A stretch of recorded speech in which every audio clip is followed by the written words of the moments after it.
नमस्कार दोस्त, मैं मनीष वर्मा, आप सभी का स्वागत है हमारे चैनल पर। लौट आया हूं दोस्त धमाकेदार वीडियो लेके। आज की इस वीडियो में बात करने वाला हूं इंपॉर्टेंट क्वेश्चन विद आंसर्स के साथ। बात करूंगा BA programme semester 4 political science introduction to international relation है, अंतर्राष्ट्रीय संबंधों का परिचय। जो आज क्वेश्चन बताऊंगा यही क्वेश्चन आपके एग्जाम में आएगा, इसके अलावा और कुछ भी नहीं पढ़ना। जो बताऊंगा सही से समझना दोस्त। चाहे डी रेगुलर में हो आप, एसवेल ओपन से कर रहे हो, एनसी वेब में हो आप, या दोस्त आप इग्नू में भी क्यों ना हो, भारत के किसी भी यूनिवर्सिटी में हो, अगर आपके पास ये पेपर है introduction to international relation, IR जिसको दोस्तों स्पेशली कहा जाता है, तो आईआर के वो सभी क्वेश्चंस मैं आपको समझा दूंगा।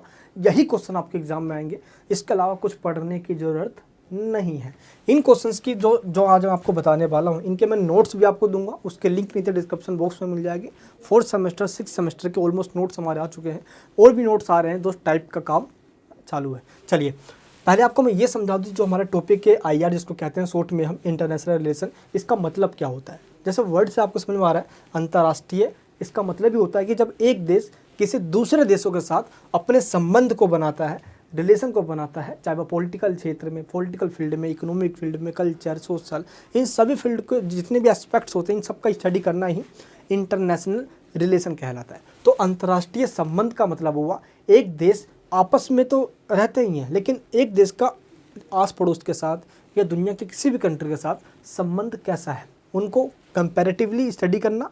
या हम जब कभी किसी दूसरे देश के साथ रिलेशन बनाते हैं तो हम किस चीज़ों को देख कर रिलेशन बनाएं। ये जो अंतर्राष्ट्रीय संबंध या जो इंटरनेशनल रिलेशन दोस्तों, ये जो टॉपिक है ये टोटली हमारे लाइफ से थोड़ा सा रिलेट करता है। जैसे कि एक इंसान किसी दूसरे इंसान के साथ अपने रिलेशन बनाता है। आज दोस्त ये मतलबी दुनिया हो चुकी है, अभी हम पढ़ेंगे इसके अंदर। तो मार्गेंथ्यू नामक एक थिंकर है, उसने ये भी बात बताई है। तो उसने ये कहा था कि इंसान अपने मतलब के लिए रिलेशन बनाते हैं, मतलब खत्म तो रिलेशन खत्म। तो वर्ल्ड पॉलिटिक्स के अंदर इंटरनेशनल रिलेशन में यही होता है, एक कंट्री दूसरे कंट्री के साथ रिलेशन तो बनाता है, लेकिन जब तक उससे उसका फ़ायदा हो, बेनिफिट खत्म, रिलेशन खत्म। ठीक है, ये रिलेशन वो रिलेशन है जो हम नॉर्मली बनाते हैं, वो मैं उस रिलेशन की बात नहीं कर रहा हूँ, ठीक है, जिसमें हम जीने मरने की कस्में खाते हैं। ठीक है, चलिए तो आज की इस क्लास को स्टार्ट करते हैं। मैं दोस्त आज इस क्लास के कुछ अपनी ही रूल और रेगुलेशन है, मैं आपको पहले ही बता देता हूँ। आज मैं आपको बताने वाला हूँ पूरे ही सिलेबस के इंपॉर्टेंट क्वेश्चंस, इसके अलावा कुछ पढ़ना नहीं है। जो आपको पढ़ाऊंगा उसके नोट्स भी दूंगा, और इन क्वेश्चंस को मैं डीपली भी समझाऊंगा। लेकिन आज के इस क्लास में मैं आपको इन सभी क्वेश्चंस को बता दूँ, और मैं आपको ब्रीफली एक बार एक्सप्लेन कर दूँ एक्चुअली में क्वेश्चन में है क्या। इन्हीं क्वेश्चन से दोस्त आपका पूरा ये जो खोपड़े में घुस जाएगा पूरा क्वेश्चन ये, और यही क्वेश्चन आपको एग्जाम में लिख कर भी आना है। इन्हीं क्वेश्चन में से दोस्त आपके एग्जाम में आने वाले, ये गारंटी मेरी है यार। ठीक है, चलिए तो फर्स्ट जो हमारे पास क्वेश्चन है वो क्या है, अंतर्राष्ट्रीय राजनीति में। देखो इंटरनेशनल रिलेशन या international politics both are same, लेकिन जब आप इसको अलग अलग पढ़ना चाहते हो तो आप इसको अलग भी कर सकते हो। इंटरनेशनल रिलेशन के अंदर हम सभी रिलेशन की बात करेंगे, पॉलिटिकल, सोशल, कल्चरल, इकोनॉमिक्स, सब रिलेशन की बात करेंगे। लेकिन जब यहाँ पे इंटरनेशनल पॉलिटिक्स आता है तो सिर्फ और सिर्फ एक स्टेट की दूसरे स्टेट के साथ पॉलिटिकल रिलेशन की बात करेंगे, जब इंटरनेशनल पॉलिटिक्स वर्ड आ रहा हो तो। ठीक है, अंतर्राष्ट्रीय राजनीति वर्ड आ रहा हो तो। चलिए तो क्वेश्चन क्या है, अंतर्राष्ट्रीय राजनीति के यथार्थवादी सिद्धांतों की आलोचनात्मक समीक्षा कीजिए। पहले आपको क्वेश्चन को बहुत डीपली समझना है, क्रिटिकली एग्जामिन, यानी कि आपको क्रिटिकली एग्जामिन चीज़ों की, जो भी क्वेश्चन पूछा गया है आपको उसकी आलोचना भी करनी है दोस्त लास्ट में, ये ध्यान रखना है आपको। और किसके द्वारा दिया गया है ये, यानी कि हंस जो मार्गेंथ्यू है उसका थ्योरी है रियलिज्म।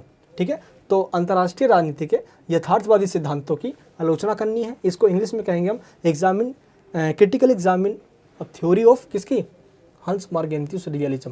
देखो ये जो थ्योरी है ये एक थिंकर है जिसका नाम है हंस मार्गेंथ्यू, जिसको मार्गेंथ्यू कहा जाता है। तो इस क्वेश्चन को समझाने के लिए मैं आपको स्टार्ट करता हूँ, देन आपको सभी टॉपिक में समझाऊंगा। चलिए दोस्त सबसे पहले हम समझते हैं अपना फर्स्ट क्वेश्चन है हमारा रियलिज्म की थ्योरी। आखिर ये रियलिज्म या यथार्थवाद का मतलब क्या होता है आपको ये पता होना चाहिए। यथार्थवाद या रियलिज्म एक ऐसी थ्योरी है जो वर्ल्ड वॉर सेकंड के बाद 1945 के बाद दुनिया के अंदर इसका राइज हुआ, उदय हुआ, और इसका ये मानना है कि किस तरीके से एक कंट्री अपनी ही पावर्स को बढ़ाना चाहती है और दूसरों को नीचा दिखाकर अपने आप को सुपर पावर बनाना चाहती है। तो वो पावर गेन करना चाहती है, बस वो पावर कहीं से भी मिले, कि दूसरे देश पर अटैक करके मिले, अपने डिफेंस को बढ़ाकर, हेल्थ को बढ़ाकर, एजुकेशन सेक्टर को इंक्रीज, चाहे कैसे भी, लेकिन पावर्स को बढ़ाना चाहती है। तो यथार्थवादी इंटरनेशनल पॉलिटिक्स के सेंटर में पावर्स को रखता है, यानी कि पावर्स के ही बदौलत दुनिया चल रही है और सभी देश पावर्स गेन करना चाहते हैं। यही बात दोस्त आगे चलकर एक थिंकर है, पॉलिटिकल थिंकर है, जिसका एक बहुत बड़ा कंट्रीब्यूशन है इस थ्योरी को लाने में। यानी कि जो रियलिज्म की थ्योरी है ये मेनली जिसके द्वारा दी गई है, ऐसा नहीं था दोस्त ये थ्योरी 1947 के आसपास, क्योंकि वर्ल्ड वॉर सेकंड के बाद कि ही इसको मतलब पढ़ाया गया या ये उसी टाइम आया। देखो अंतर्राष्ट्रीय संबंध या इंटरनेशनल पॉलिटिक्स की जो बात है वो तो बहुत पहले से, चाणक्य के टाइम से की जा रही है भाई, है 2-3 हज़ार साल पहले की बात है। लेकिन आज क्या हुआ, प्रेजेंट टाइम के अंदर इसको as a subject world war second के बाद पढ़ाया जाने लग गया वेस्टर्न कंट्री के अंदर, यूरोपियन कंट्री एंड देखा जाए तो अमेरिका वगैरह के यूनिवर्सिटीज़ में इंटरनेशनल रिलेशन पढ़ाया जाने लग गया। तो वहीं से क्या हुआ, ये एक सब्जेक्ट बन के उभरा। और सबसे पहला दोस्तों बंदा था मोरगेंथ्यू। क्या नाम था उसका?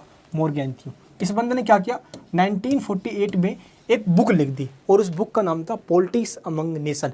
एक चीज़ दोस्त ध्यान रखना, अगर पॉलिटिकल साइंस आप थ्योरेटिकल आपका सब्जेक्ट तो कॉलेज के अंदर हो, आप टॉपिक का इंट्रोडक्शन देना है और उस टॉपिक के बारे में थिंकर्स के व्यूज़ बताने हैं, उस थिंकर ने जो बुक लिखी है वो नाम बताना है और वो बुक का पब्लिश हुई है नाम बताना है।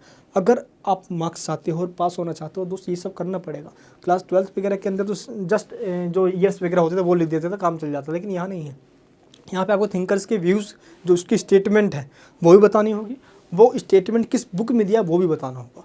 यही चीज़ दोस्त आपको और किसी बुक्स में नहीं मिलता, जो हमने आपको अपने नोट्स में दे दिया है। ये नोट्स इतने इजी हैं कि इन सभी के आंसर बहुत इजीली तरीके से आपको बता दिए गए हैं और जस्ट इनके आंसर्स आपको उसमें से प्रिपरेशन भी कर लेनी है।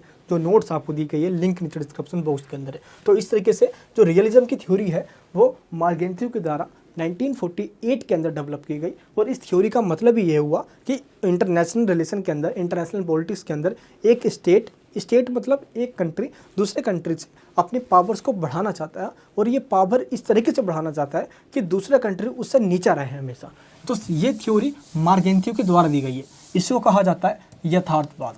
इसमें मोरगेंथ्यू टोटल 6 प्रिंसिपल दिए हैं। तो एग्जाम के अंदर क्वेश्चन मोरगेंथ्यू की थ्योरी आ जाए या मोरगेंथ्यू की थ्योरी की जगह मोरगेंथ्यू के 6 प्रिंसिपल आ जाए तो आपको लिखना वही है जो मैं आपको बताने जा रहा हूँ। क्लियर है? तो देखो मोरगेंथ्यू की ये जो थ्योरी है इसके अंदर मोरगेंथ्यू क्या कहता है, अच्छा पहले हम ये समझते हैं।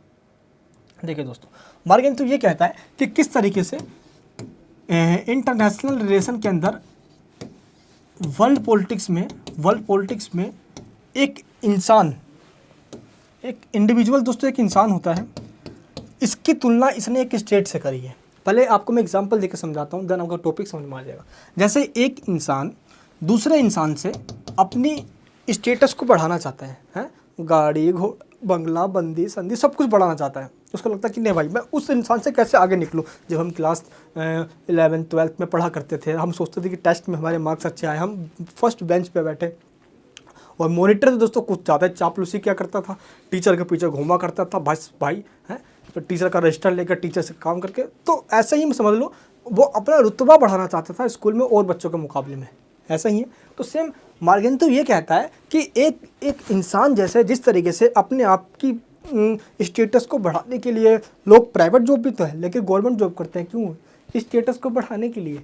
तो मोरगेंथ्यू यही कहता है जैसे जिस तरीके से एक इंसान दूसरे इंसान के मुकाबले अपने पावर को बढ़ाना चाहता है, शक्ति गेन करना चाहता है सभी एस्पेक्ट्स के अंदर, उसी सेम तरीके से एक दुनिया के अंदर एक स्टेट, एक देश भी चाहता है दोस्त, एक कंट्री भी यही चाहता है, एक देश भी यही चाहता है कि अपने पावर को वो बढ़ाए, है ना, अपने पावर को वो इंक्रीज़ करे। तो मेनली वो पावर इंक्रीज़ करने के लिए पूरी दुनिया लगी रहती है। तो इस कंडीशन में क्या होता है, देखो पूरी दुनिया क्या चाहती है, पावर गेन करना चाहती है। अब मान लो दोस्त ये सभी के सभी एक देश हैं, ठीक है, और इन सब की नज़र पावर के ऊपर है और ये भी चाहता है पावर बढ़ाना, ये भी चाहता है पावर बढ़ाना। तो देखो जब भी पावर बढ़ाने के चक्कर में हम चाहते हैं कि ना भाई किसी से हमें हमारे बस शक्तिशाली हमें बनना है, तो कभी भी दोस्त युद्ध हो सकती है आपस में, और युद्ध होगी तभी तो ये साबित होगा कि शक्तिशाली कौन है, सुपर पावर कौन है। युद्ध में जो जीतेगा वो सुपर पावर कहलाएगा।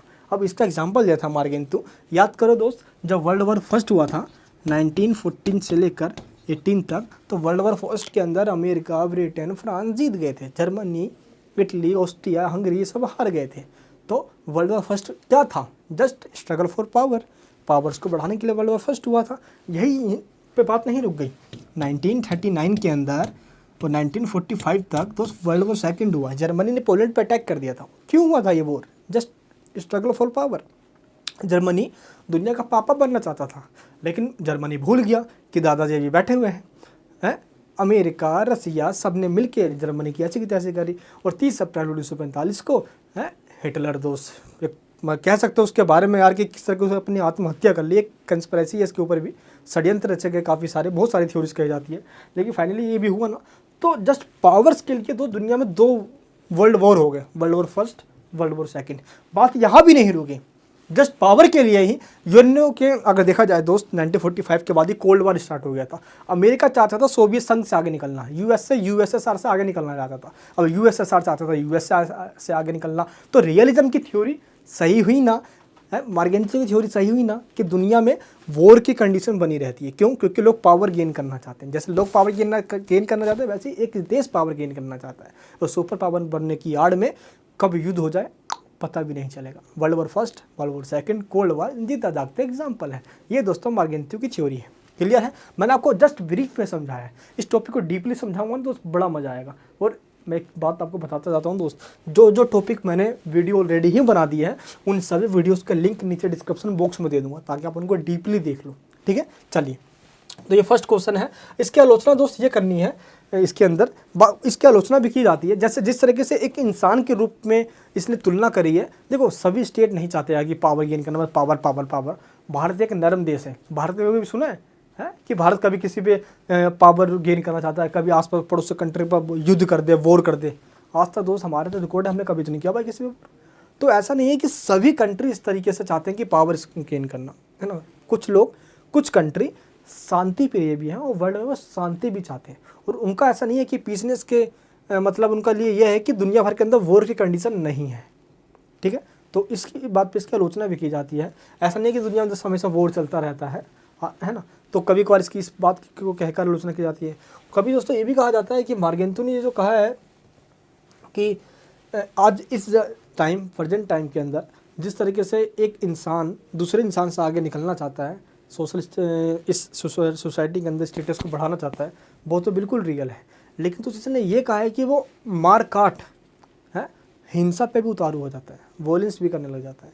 तो एक्चुअली में दोस्त कहीं कहीं देखा गया है ये, लेकिन आज इस टाइम पे ऐसा नहीं है कि वॉयलेंस हमेशा सब जगह वॉयलेंस ही हो रहा हूँ, युद्ध की कंडीशन हो रहा हूँ, हमेशा वॉर ही हो रहा हूँ, है ना। लेकिन दोस्त एक्चुअली में ये थ्योरी कभी कभी फेल भी हो जाती है, कभी लगती नहीं भाई लोग थ्योरी सही भी है।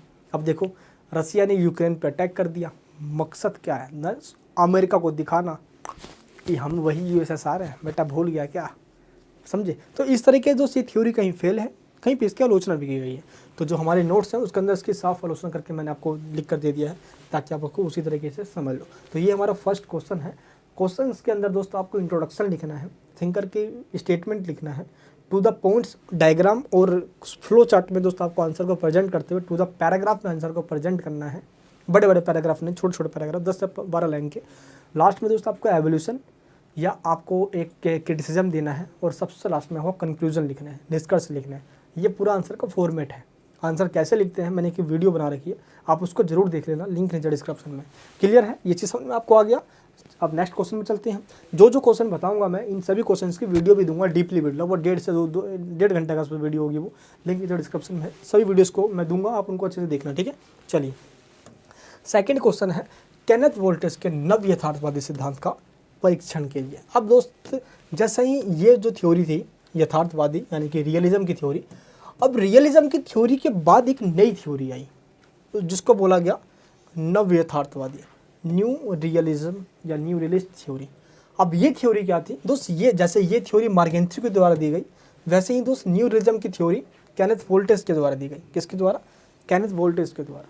अब केनेथ वोल्टेज ने क्या किया, ये जो थ्योरी दोस्त केनेथ वोल्टेज की थ्योरी, ये थ्योरी दी गई 1979 में, theory of international relation, theory of, ये इसकी बुक का नाम है, केनेथ वोल्टेज का बुक का नाम है। जैसे कि पॉलिटिक्स अमंग नेशन इसके बुक का नाम था, मार्गेंटियो का बुक का नाम क्या था, पॉलिटिक्स अमंग नेशंस, 1948 में आई थी, जिसके अंदर मार्गेंटियो ने सारी बातें कही जो मैंने आपको बताया था। वैसे सेम इसने नव यथार्थवाद केनेथ वोल्टेज ने अपनी बुक में बताया, थ्योरी ऑफ इंटरनेशनल रिलेशन, इसके अंदर दोस्तों इसने बताया। क्लियर है, 1979 में ये आई पुस्तक। अब ये जो केनेथ वोल्टेज है, जब इसने न्यू रियलिज्म की थ्योरी दी, इसने मार्गेंत्यू के रियलिज्म की थ्योरी की आलोचना करी। तो जब आलोचना करोगे आप, देखो जो क्वेश्चन में बोला गया था कि मार्गेंत्यू थ्योरी की क्या करना है, थ्योरी की समीक्षा करना है आपको, आलोचनात्मक समीक्षा। तो इसकी आलोचना में इस बंदे का नाम जरूर लिखना है, केनेथ वोल्टेज का नाम। इस बंदे ने क्या किया, क्योंकि इसकी आलोचना भी करी है प्लस ये अलग से क्वेश्चन भी आ गया है। इसने क्या कहा कि हाँ, मार्गेंत्यू ने जो कहा है वो सही है। एक स्टेट दूसरे स्टेट से आगे निकलने के लिए अपनी पावर को गेन करना चाहता है, दूसरों को नीचा दिखाना चाहता है, जैसे जिस तरीके से कि इंसान है आज, ठीक है। मतलब ख़त्म तो रिश्ते ख़त्म, मतलब के लिए रिश्ते बनते हैं। तो इंटरनेशनल रिलेशन के अंदर कोई भी आज आपका एक स्टेबल रूप से कोई भी आपका दुश्मन नहीं है और ना ही कोई आपका एक फ्रेंड है हमेशा के लिए। क्योंकि 1991 से पहले दोस्त हमारा रिलेशन बहुत अच्छा था यूएसएसआर यानी कि रूस के साथ। 1991 के बाद जैसे उसका डिसइंटीग्रेशन हुआ, सोवियत संघ का विघटन हुआ, 1991 के बाद हमारा रिलेशन अमेरिका की तरफ थोड़ा झुकाव हुआ और अच्छे बनते चले गए। ऐसा नहीं कि रिलेशन ख़त्म हो गया हमारा रूस से, लेकिन कम जरूर हो गए।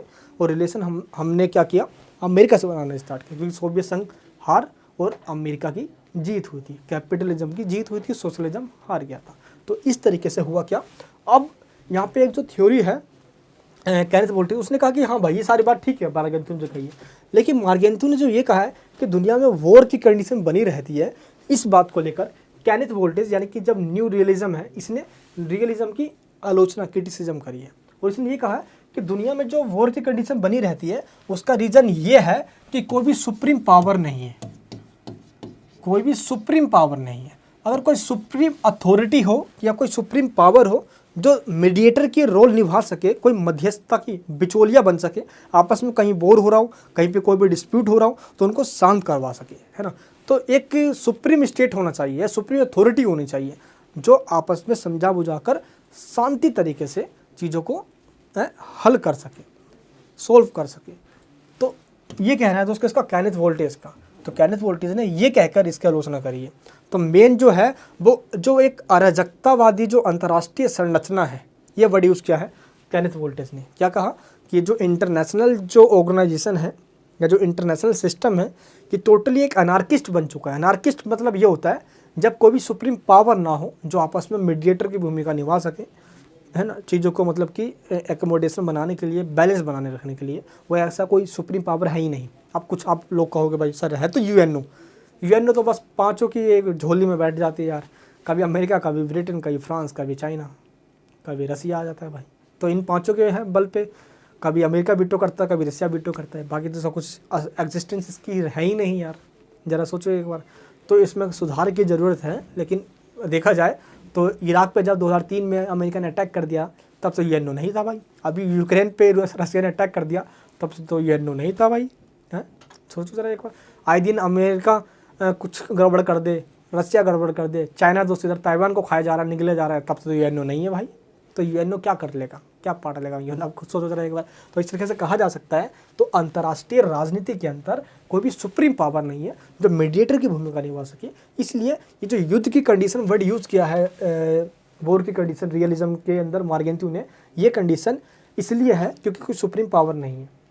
तो युद्ध की कंडीशन इसलिए नहीं कि सब लोग शक्ति गेन करना चाहते हैं, इसलिए है दोस्त क्योंकि सुप्रीम पावर नहीं है। सुप्रीम पावर आ जाए तो सब कुछ ठीक हो जाए, ये कहना है केनेथ वोल्टेज का। सेकंड क्वेश्चन भी फिनिश। मैं सबको ब्रीफली समझा रहा हूँ दोस्त, मैं फिर से बता रहा हूँ, एक बार समझ में आ गया ना तो खोपड़े में घुस जाएगा, टॉपिक पढ़ते रहोगे सब कुछ समझ में आ जाएगा। अभी क्या है, पढ़ते जाओगे सब पेज पलट रहोगे, लगा क्या जा रहा है, ऊपर से तो नहीं जा रहा मेरे यार, समझ में नहीं आ रहा कुछ होगा। तो दोस्त वीडियो देखने के बाद जैसे ये वीडियो खत्म होगी आपको सब कुछ समझ में आ जाएगा, गारंटी मेरी है, बस सही से समझते जाओ।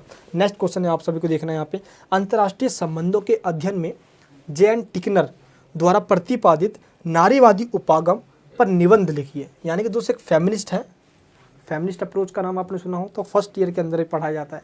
क्या करें यार, डीवी वाले बच्चे तो पढ़ ही नहीं पाए फर्स्ट सेमेस्टर के अंदर, तो खैर मैं बता देता हूँ।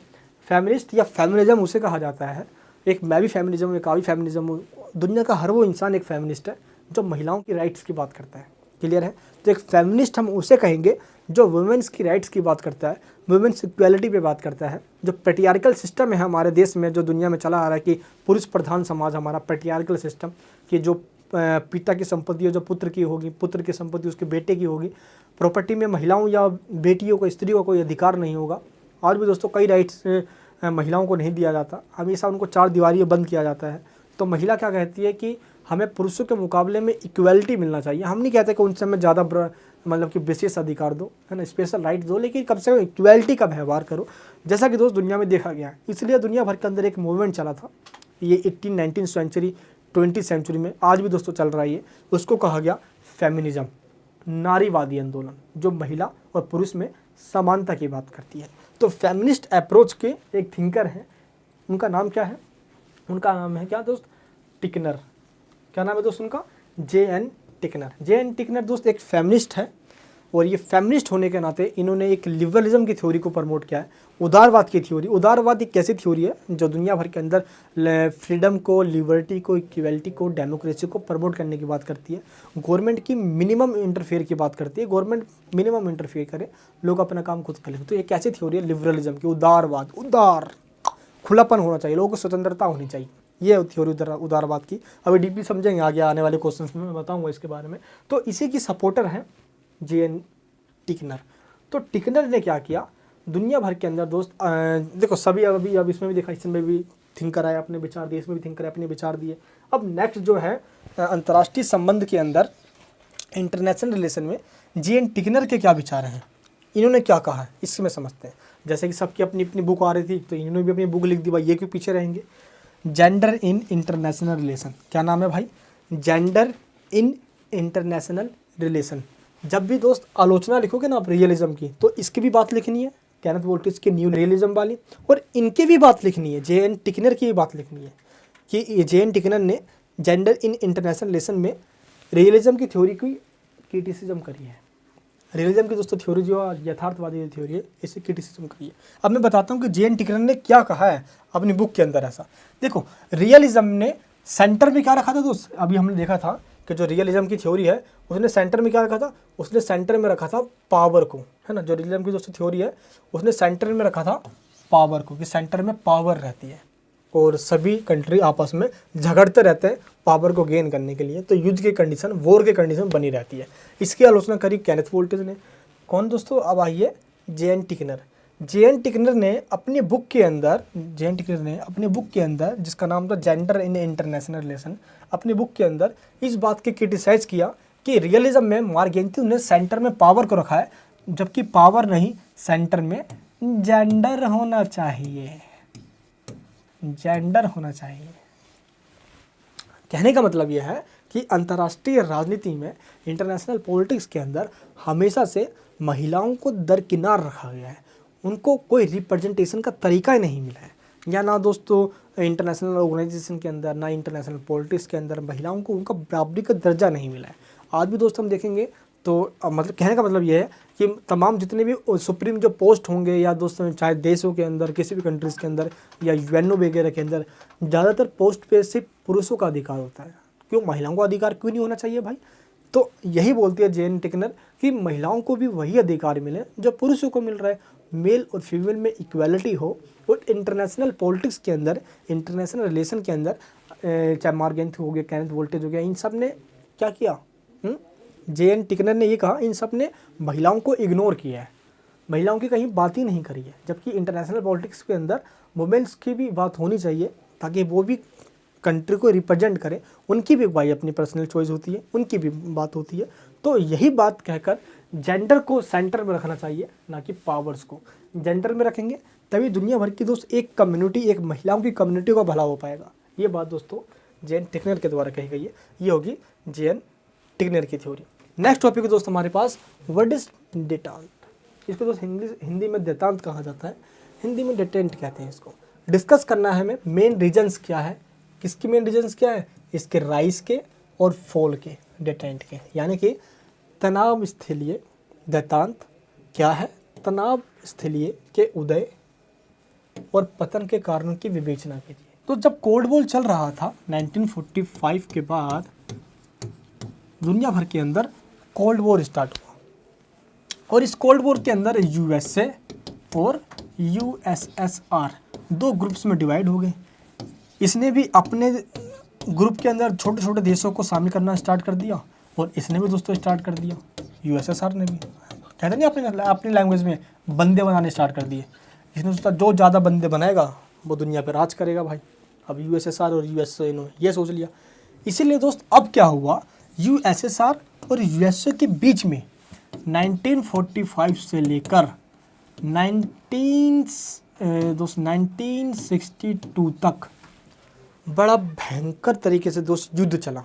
अब ये युद्ध कह सकते हो क्योंकि कोल्ड वॉर का मतलब ही क्या था, एक ऐसा वॉर जो हथियारों से, गोले बम बारूद से नहीं लड़ा जा रहा था, ये वोक संघर्ष था। वोक है ना, अब ये मुंह से बोलकर एक इमेजिनेशन कह सकते हो कि उसके बारे में गलत गलत प्रचार कर कर, है ना, कंस्पायर करके, षड्यंत्र रच कर, ना, अपनी आइडियोलॉजी को स्प्रेड करके, सोशलिज्म को स्प्रेड करके, अमेरिका के साथ कैपिटलिज्म को स्प्रेड करके हम दुनिया पर राज करना चाह रहे थे। यही तो कोल्ड वॉर था स्पेशली। तो ये जो टाइम पीरियड था दोस्त, अभी जो मैं आपको बता रहा हूँ, ये जो टाइम पीरियड था, इस टाइम पीरियड के बीच में दुनिया भर के अंदर अमेरिका और यूएसएसआर आपस में बीच में टकरा रहे थे, दूर हो रहे थे, टकरा रहे थे, दूर हो रहे थे, यानी कभी भी युद्ध हो सकता था, बहुत भयंकर युद्ध हो सकता था। ऐसा क्यों, देखो बताता हूँ। 1945 के अंदर अमेरिका ने जापान के हिरोशिमा और नागासाकी को दोस्तों फोड़ डाला, 1.5 लाख लोगों को मार डाला। इसकी हालत जापान की पूरी ख़राब कर दी थी अमेरिका ने, और फर्स्ट टाइम ये वो एटम बम्स का यूज़ किया। तो अमेरिका ने सबसे पहले इस टाइम यूज़ कर लिया था एटम बम्स, कब, 1945 के अंदर। एक तरफ से कह सकते हो कि इसने बना लिया, टेस्ट भी कर लिया जापान के ऊपर। ये लो भाई, जब अमेरिका ने कर लिया तो यूएसएसआर शांत क्यों बैठेगा, क्योंकि ये भी कहा गया कि अमेरिका जस्ट जापान को फोड़ना इसलिए चाहता था ताकि वो यूएसएसआर को दिखा सके कि मैं भी सुपर पावर। यही हुआ भाई। अब ये भी साथ नहीं बैठा। 1949 में यूएसएसआर नहीं बना लिया। अब दोस्तों दिक्कत ये हो कि जब इसने बना लिया तो भाई अब और कंट्री भी हो क्यों शांत बैठेंगे। 1954 के अंदर ब्रिटेन ने बना लिया। अब जब इसने बना लिया तो और देशों ने सोचने लग गया भाई। 1959 के अंदर फ्रांस ने बना लिया। जब इन चारों ने बना ही लिया तो एक कंट्री और बच गया, उसके भी छूले भाई। अब उसके छूल बहुत बड़ा है, फादर ऑफ कोरोना, क्या नाम है उसका दोस्त। 1964 में चाइना ने भी बना लिया। इस तरीके से पांचों कंट्री के पास, अमेरिका, ब्रिटेन, रसिया, यूएसएसआर, फ्रांस, इन पांचों के पास दोस्तों आ गया एटम बम्स। अब देखा जाए तो इसी बीच अगर आपने संकट का नाम सुना हो, क्यूबा मिसाइल संकट। क्यूबा अमेरिका के जस्ट बगल में एक छोटा सा एक आइलैंड है, छोटा सा एक द्वीपीय देश है। अमेरिका है, उसके काफ़ी बिजनेसमैन लोगों ने पैसा इन्वेस्ट कर रखा था क्यूबा के अंदर। और क्यूबा की जो गवर्नमेंट है उसने कहा कि भाई अब हम जो हैं, अब हम सोशलिज्म बन गए हैं, अब हम कैपिटलिज्म नहीं रहे। सोशलिज्म का मतलब भी होता है कि वहाँ की जो इंडस्ट्री है वो सब के सब गवर्नमेंट के हाथ में आ जाएगी, जो अब तक प्राइवेट हाथ में हुआ करती थी। तभी तो अमेरिका के बिजनेसमैन ने पैसा लगा रखा था भाई। अब क्या हुआ, उस टाइम फिजुल कास्त्रो की सरकार हुआ करती थी, क्योंकि वहाँ पर तख्ता पलट, जनरल बतिस्ता की गवर्नमेंट का तख्ता पलट कर दिया गया। तो जनरल बतिस्ता की सरकार को हटाकर फिजुल कास्त्रो आया, सारा पैसा हड़प लिया अमेरिका के लोगों का, अमेरिका के बिजनेसमैन लोगों का। और फिदेल कास्त्रो को यूएसएसआर ने कह दिया कि चल हड़प ले सारा पैसा अमेरिका का, पिट्टे तेरे साथ खड़ा है यूएसएसआर, टेंशन मत ले। इसी बीच भाई लो ऐसी की तैसी अमेरिका ने किस पे, क्यूबा पे अटैक करने की सोच ली। अब तो भाई हमें अटैक करना है क्यूबा के ऊपर। क्यूबा के चारों ओर दोस्तों मिसाइलें तैनात कर दी रसिया ने। अब देखो कोई भी कंट्री को सिर्फ शिकार बनाया जाता है। अब देखो जरा एक बार, क्यूबा के जस्ट बगल में अमेरिका के, और जानबूझ के दोस्तों यूएसएसआर ने क्यूबा में मिसाइलें तैनात करी, क्योंकि क्यूबा से जस्ट मिसाइल फेंकेगा तो अमेरिका में गिर जाएगा। अगर रसिया अपने देश से मिसाइल फेंकेगा यूएसएसआर से अमेरिका में, तो क्या पता समुद्रों के अंदर गिर जाए, महासागर में गिर जाए, तो क्या पता भाई। ऐसा दोस्त उस टाइम यूएसएसआर ने क्या था, अमेरिका के अगेंस्ट में। आज अमेरिका कर रहा है यूएसएसआर यानी कि रसिया के अगेंस्ट में, यूक्रेन पे टांग अड़ाकर। सिर्फ दोस्तों वही हो रहा है आज ही देखा जाए तो। चलिए, तो हमारा टॉपिक ये है अभी, तो किस तरीके से ये जो हमारा दोस्त क्वेश्चन है, इसका डिटेंट का मतलब क्या होता है। डिटेंट का मतलब होता है जब कोल्ड वॉर बहुत तेज़ी चल रहा हो लेकिन बीच में कुछ शांति की बात आ जाए, स्थलीकरण आ जाए, स्थलीकरण बोलते हैं इसको, या दोस्तों स्टेबिलिटी आ जाए। जैसे एग्जांपल देता हूँ, मान लो 1962 में दोस्तों क्यूबा मिसाइल संकट हुआ। अब इस क्यूबा मिसाइल संकट में दोनों सुपर पावर यूएसएसआर और यूएसए आपस में साथ में आ गए थे। बस ये दोस्त वर्ल्ड वॉर थर्ड जैसा मान लो होने ही वाला था। ये शीत युद्ध का दोस्त ब्रेक इवन पॉइंट बन चुका था, चरम बिंदु बन गया था, जो कि लगभग 3 हफ्ते बाद अमेरिका को पता चल गया था। लेकिन दोनों ही कंट्री का आपस में दूर कर लिया गया। भारत जैसा कोई शांति प्रिय देशों ने मनाया, जो यूएनओ के कंट्रीज थे, उन्होंने मनाया। पाकिस्तान के साथ ही तो जो गुट पेश आंदोलन के जो कंट्रीज थे उसमें भारत पता है आपको है, उन्होंने मनाया। देन उसके बाद जाके अलग किया गया, मामला शांत हो गया। 1962 के बाद जो टाइम आया दोस्त, इस टाइम के बाद 1962 के बाद जो टाइम लगभग कह सकते हो दोस्त आप, एक भयंकर तरीके से 1979 तक, इस टाइम पीरियड के बीच में कोई ऐसा बड़ा युद्ध नहीं हुआ, कोई बड़ा युद्ध नहीं हुआ। अगर हम वियतनाम वॉर को हटा ले तो कोई बड़ा वॉर नहीं हुआ जहाँ पे दोनों महाशक्ति आपस में टकरा गई हो, जैसे हमने क्यूबा मिसाइल संकट में देखा। इसी वजह से इस टाइम पीरियड के बीच को हम कहते हैं डिटेंट। डिटेंट का मतलब क्या होता है, जब दोनों आपस में महाशक्ति के बीच में जो युद्ध की कंडीशन है वो कम हो जाए, जब आपस में युद्ध करने की बात ना चल रही हो, ठीक है, वो कम हो जाए, इसको कहा जाता है डिटेंट। अब देखो यहाँ पे ये रहा दोस्तों, कहीं कहीं बुक्स वगैरह में 1979 की जगह पे आपको कुछ पहले ही 1969 भी लिखा हुआ मिल जाएगा। तो सिंपल ये कहा जाता है दोस्त कि 1962, अब खुद देखो ना, मैं आपको पूरी इंसिडेंट समझाता हूँ। ये देखिए 1962 में क्यूबा मिसाइल संकट हुआ है ना, क्यूबन मिसाइल क्राइसिस कहा जाता है इसको। 1967 के अंदर NPT पे साइन करवाया गया कि दुनिया में कोई परमाणु एटम बम सब टेस्ट नहीं कर पाएगा। इंडिया ने इस पर सिग्नेचर नहीं किया है दोस्त। और 1964 में ही स्टार्ट हुआ था वियतनाम वॉर, जो कि 1976 तक चला था, ठीक है। इसमें भी अमेरिका का थोड़ा कंट्रीब्यूशन ज़्यादा रहा, क्योंकि इसके अंदर रसिया दोस्तों अपने ही अलग मज़ा ले रहा था इसमें। तो 1979 तक दोस्तों कंडीशन हालत कोई सही बनी रही, कोई बड़ा युद्ध नहीं हुआ इसमें। वियतनाम युद्ध अमेरिका को बहुत झटका था, क्योंकि अमेरिका हार गया था वियतनाम वॉर के अंदर। लेकिन 1979 में दोस्त क्या हुआ, USSR ने अफगानिस्तान पे अटैक कर दिया, और यहीं से स्टार्ट होता है नया शीत युद्ध, न्यू कोल्ड वार। डिटेंट जो है ये टूट चुका है, क्योंकि दोस्तों डिटेंट का राइज हुआ क्यूबा मिसाइल संकट के बाद, डिटेंट का फॉल हुआ अफगानिस्तान पे USSR का अटैक करने के बाद। क्लियर है दोस्त, क्योंकि जैसे ही अफगानिस्तान पर अटैक हुआ USSR का अफगानिस्तान पे, उसके बाद अब देखा होगा, पढ़ा होगा दोस्तों अपने क्लास में, खाड़ी युद्ध वगैरह हुए, कुवैत का मामला आया यहाँ पे, है ना, ये सब चला। फिर काफ़ी सारे ऑपरेशन चलाए गए, आतंकवादी अटैक होने स्टार्ट हुए, तो काफ़ी मतलब उसके बाद सोवियत संघ का डिसइंटीग्रेशन हुआ इसी टाइम में, तो कंडीशन ख़राब रही। इसी कारण से डिटेंट का जो टाइम पीरियड है वो ये है। क्लियर दोस्त, इस पर डीपली वीडियो मैंने बना रखी है पूरे धमाकेदार तरीके से, जरूर देखना, लिंक नीचे डिस्क्रिप्शन में दे दूंगा इन सारी वीडियोस की। मैं ये भी क्वेश्चन हमारे समझ में आ गया, मैं क्वेश्चन को मैं ब्रीफली में बता रहा हूँ आप सभी को पहले। चलिए नेक्स्ट क्वेश्चन हमारे पास, what is meant by cold war, explain its origin. शीत युद्ध से क्या तात्पर्य है, इसके उद्भव के कारण बताइए। बोलता कि इजी क्वेश्चन है काफ़ी, आप सब पढ़ते ही आ रहे हो, मैं हल्के में बता देता हूँ दोस्त आपको ये क्वेश्चन क्या है इसका मतलब, ठीक है। देखिए क्या हुआ दोस्त कि 1914 में और 1918 तक वर्ल्ड वॉर फर्स्ट चला। 1918 में जैसे ही दोस्तों ख़त्म हुआ वर्ल्ड वॉर फर्स्ट, तो दुनिया भर के देशों ने सोचा कि क्यों ना हम ऐसा एक ऑर्गेनाइजेशन बनाए जो दुनिया में सेकंड वर्ल्ड वॉर ना होने दे। तो दोस्त 1920 के अंदर एक ऐसा ही ऑर्गेनाइजेशन बनाया गया जिसका नाम था league of nation. League of nation इसलिए बनाया गया था इसको ताकि दुनिया में वर्ल्ड वॉर ना होने दें। कब बनाया गया था, जून 1920 के अंदर। इसको हिंदी में राष्ट्र संघ कहा जाता है, राष्ट्र संघ कहा जाता है ये चीज़। लेकिन इसके बाद दोस्तों क्या हुआ, 1939 में वर्ल्ड वॉर सेकंड स्टार्ट हो गया, जो कि 1945 तक चला। क्यों ऐसा हुआ, क्योंकि जर्मनी ने पोलैंड पर अटैक कर दिया। पोलैंड ब्रिटेन का दोस्त था, ब्रिटेन ने दोस्ती निभाई और जर्मनी को फोड़ दिया। जर्मनी के फोड़ने के दोस्तों अमेरिका भी साथ आया, क्योंकि अमेरिका के पर हार्बर पे दोस्तों अटैक किया जैसे जापान ने। लो भाई, वर्ल्ड वॉर सेकंड टूट पड़ा बहुत तगड़े तरीके से।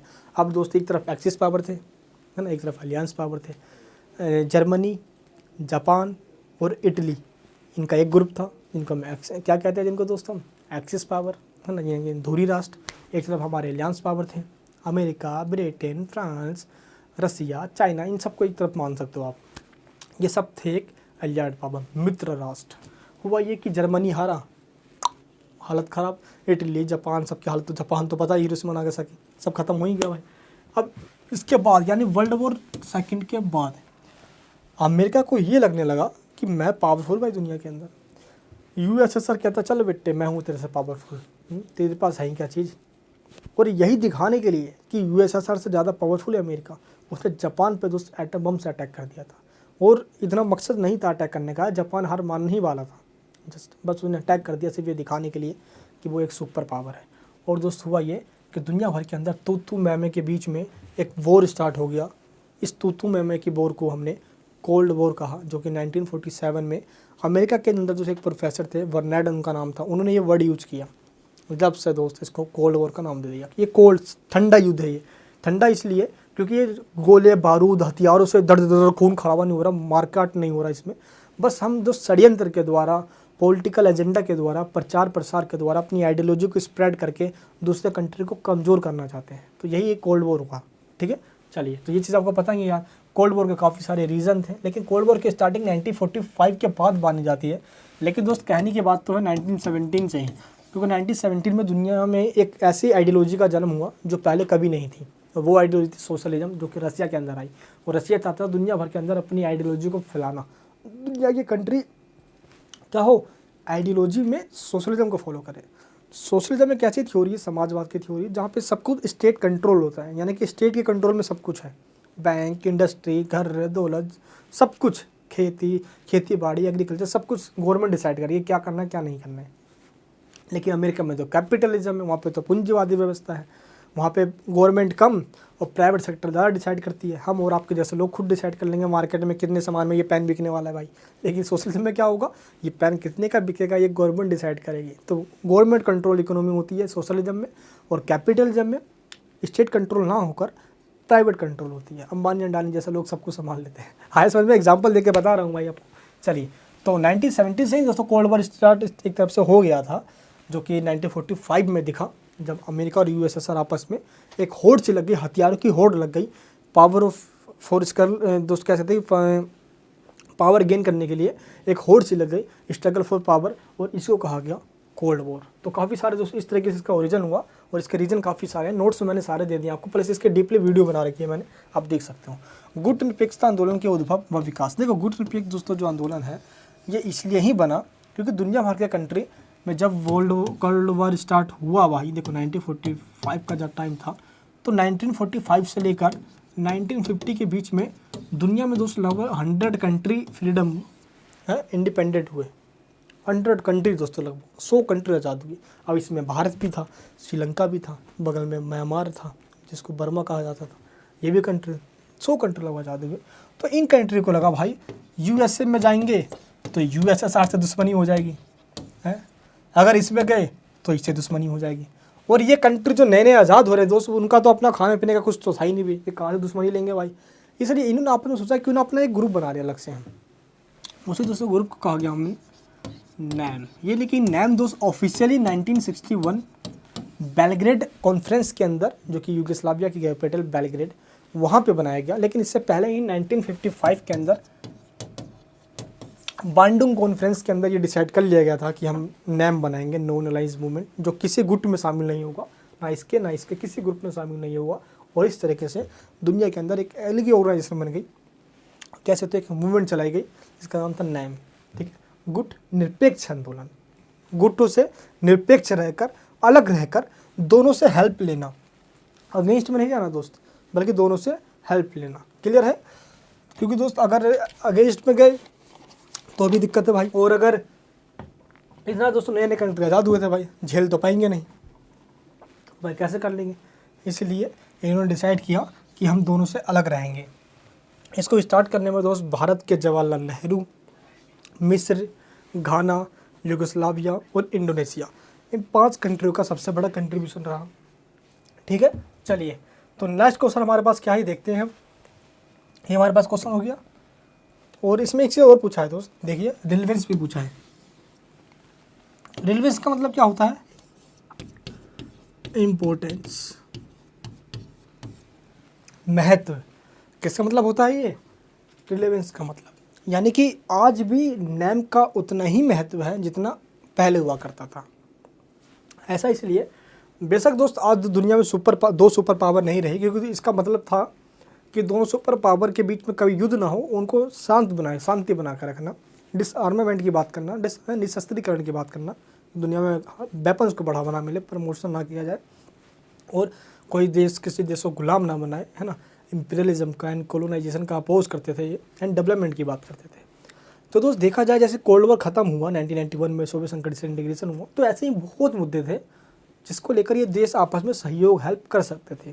जैसे इकोनॉमिक डेवलपमेंट की बात हुई दोस्त, है ना, टेररिज्म हो गया, इन्वायरमेंट हो गया, तो इस पर भी आज ऐसे इशूज़ है ये जिस पे एक कंट्री अकेला तो लड़ नहीं सकता, सभी को मिल के करना पड़ेगा भाई।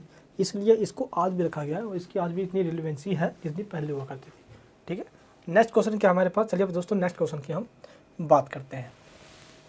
Discuss the reason for the collapse of the Soviet Union and how important events are the end of the cold war.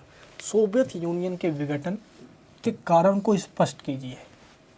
सबसे पहले तो दोस्त हुआ ये कि 1980 आते आते सोवियत संघ की इकोनॉमी पूरी ख़त्म सी हो गई। ऐसा इसलिए, देखो स्टार्टिंग में मैंने आपको बताया कि कोल्ड वॉर जैसे स्टार्ट हुआ, दोनों ही ग्रुप आपस में हथियारों की होड़ है, हथियारों की होड़ में दोस्तों लग गए, डिसआर्मामेंट में लग गए।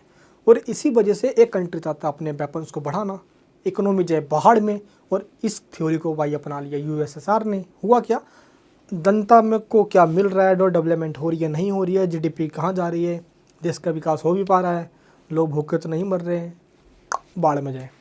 अमेरिका दोस्तों इन सब चीज़ों पर ध्यान दे रहा था स्टार्टिंग से ही। और एंड आते आते दोस्त यूएसएसआर ने अपनी इकोनॉमी को इतनी ही कमज़ोर कर ली कि सारी चीज़ें दोस्त उसने पैसे, अपनी धन दौलत वेपन्स पर लगा दिया, हथियारों पर लगा दिया। और आज भी दोस्त हम यूएसएसआर कम नहीं, आज भी यही करता है वो। रसिया जो है लगभग दोस्त इस पर लगभग 6,500 इस टाइम एटम बम्स हैं रसिया के पास, और यूएसए के पास लगभग इस टाइम पे 5,000 दोस्तों एटम बम्स हैं। अभी दोस्तों ये तो ऑफिशियल आंकड़े हैं दोस्त, लगभग ऐसा कहा जाता है कि रसिया के पास इस टाइम 8,000 एटम बम्स हैं, ये भी कहा जाता है। देख लो यार, तो इतना मतलब कि पैसे इन्होंने लगाया, फूंक दिया इस टाइम। तो देखते देखते ये भी इकोनॉमी दोस्तों कमज़ोर होगी इनकी। तो यार पहली बात तो ये, जो गोरबाचेव वहाँ के प्रेसिडेंट बने, राष्ट्रपति बने, तो उन्होंने एक ऐसी रिफॉर्म की पॉलिसी लेकर आ गए जिसकी वजह से वहाँ की जो 70 साल की जो व्यवस्था चली आ रही थी सोशलिज्म की, उसको इन्होंने ढीला कर दिया, वहाँ पे प्राइवेटाइजेशन करना स्टार्ट कर दिया। और जो वहाँ के जो कट्टरपंथी, जो बिल्कुल कट्टर सपोर्टर थे सोशलिज्म के, उन्होंने विद्रोह कर दिया भाई। उनमें बोरिस येल्सिन का नाम था, इनका भी एक देश में दंगे फसाद होने स्टार्ट हो गए। सोवियत संघ के जहाँ जहाँ कंट्रीज थे सपोर्टर्स में, ईस्ट यूरोपियन कंट्री में, वहाँ पे सभी लोगों ने सोशलिज्म को छोड़ना स्टार्ट कर दिया। उनको लग गया भाई बर्बादी घड़ी आ गई, सभी छोड़ना स्टार्ट कर दिया। देखते देखते फाइनली दोस्त 25 दिसंबर, कब 25 दिसंबर 1991 को ऑफिशियली ये अनाउंस कर दिया गया कि सोवियत संघ, जो कि 15 स्टेटों को मिला के बना हुआ है, अब उसके टुकड़े हो गए हैं। उसमें से सबसे बड़ा जो एक स्टेट था वो था रसिया, जिसको दोस्त आज हम रूस के नाम से जानते हैं। प्लस जो बच गए उनमें से क्या किया, 12 कंट्रियों ने मिलकर आपस में common belt of independent state नामक एक ऑर्गेनाइजेशन बना लिया, और ये 12 इसमें शामिल हो गए। दोस्त जो 3 कंट्री बच गए जिनको बाल्टिक कहा गया, बाल्टिक स्टेट कहा गया, है ना, बाल्टिक स्टेट। दोस्त वो 3 कंट्री जिनको बाल्कन स्टेट कहा गया, लातविया, लिथुआनिया, एस्टोनिया, इन तीनों ने अपने आप को अलग इंडिपेंडेंट कंट्री में बना लिया। ठीक है, तो इस तरीके से सबके सब अलग हो गए, रसिया एक बच गया। और आज इस टाइम फिर से दोस्त रसिया चाहता है कि जो अलग हुए थे उनको फिर से हम अपने वापस लिया है। यूक्रेन दोस्त, इन ये 15 टोटल अलग हुए हैं, उन्हीं का एक पार्ट था यूक्रेन। तो रसिया चाहता है यूक्रेन पे भी अटैक कर दूँ, लिथुआनिया, एस्टोनिया, लातविया, इन सब पे अटैक करके इन सबको अपने अपने फिर से वापस बनाऊँ और एक अखंड यूएसएसआर बनाऊँ फिर से। है अखंड तो छोड़ो दोस्त मैं क्या बताऊँ, कहीं वो कुछ छोड़ना बच जाइए। देखिए, तो अब दोस्तों यहाँ पे देखते हुए देखा जाए तो रसिया ने इस पॉलिसीज़ को आज इस तरीके से बनाए रखा, और बोरिस येल्सिन वहाँ के राष्ट्रपति बने। कुछ समय बाद दोस्तों फिर से इलेक्शन हुआ, फिर से वो चुने गए, लेकिन वो थोड़े बुजुर्ग हो गए थे। और सन 2000 में वहाँ पे एक राष्ट्रपति आए जो कि खुफिया विभाग के दोस्त, जासूसी विभाग में थे, वो थे व्लादिमीर पुतिन। दोस्त ये व्लादिमीर पुतिन वहाँ के सन 2000 में राष्ट्रपति बने थे, और आज 2022 चल रहा है, आज के भी डेट में यही वहाँ के राष्ट्रपति हैं, व्लादिमीर पुतिन। ये दोस्तों पूरी रसिया की गाथा है, और रसिया की इस पूरी गाथा को यहीं अंत नहीं करेंगे हम, इसको नोट्स में दोस्तों अच्छे से समझाया है, अच्छे से समझना, प्लस इनकी वीडियोस बनी हुई है मेरी ऑलरेडी।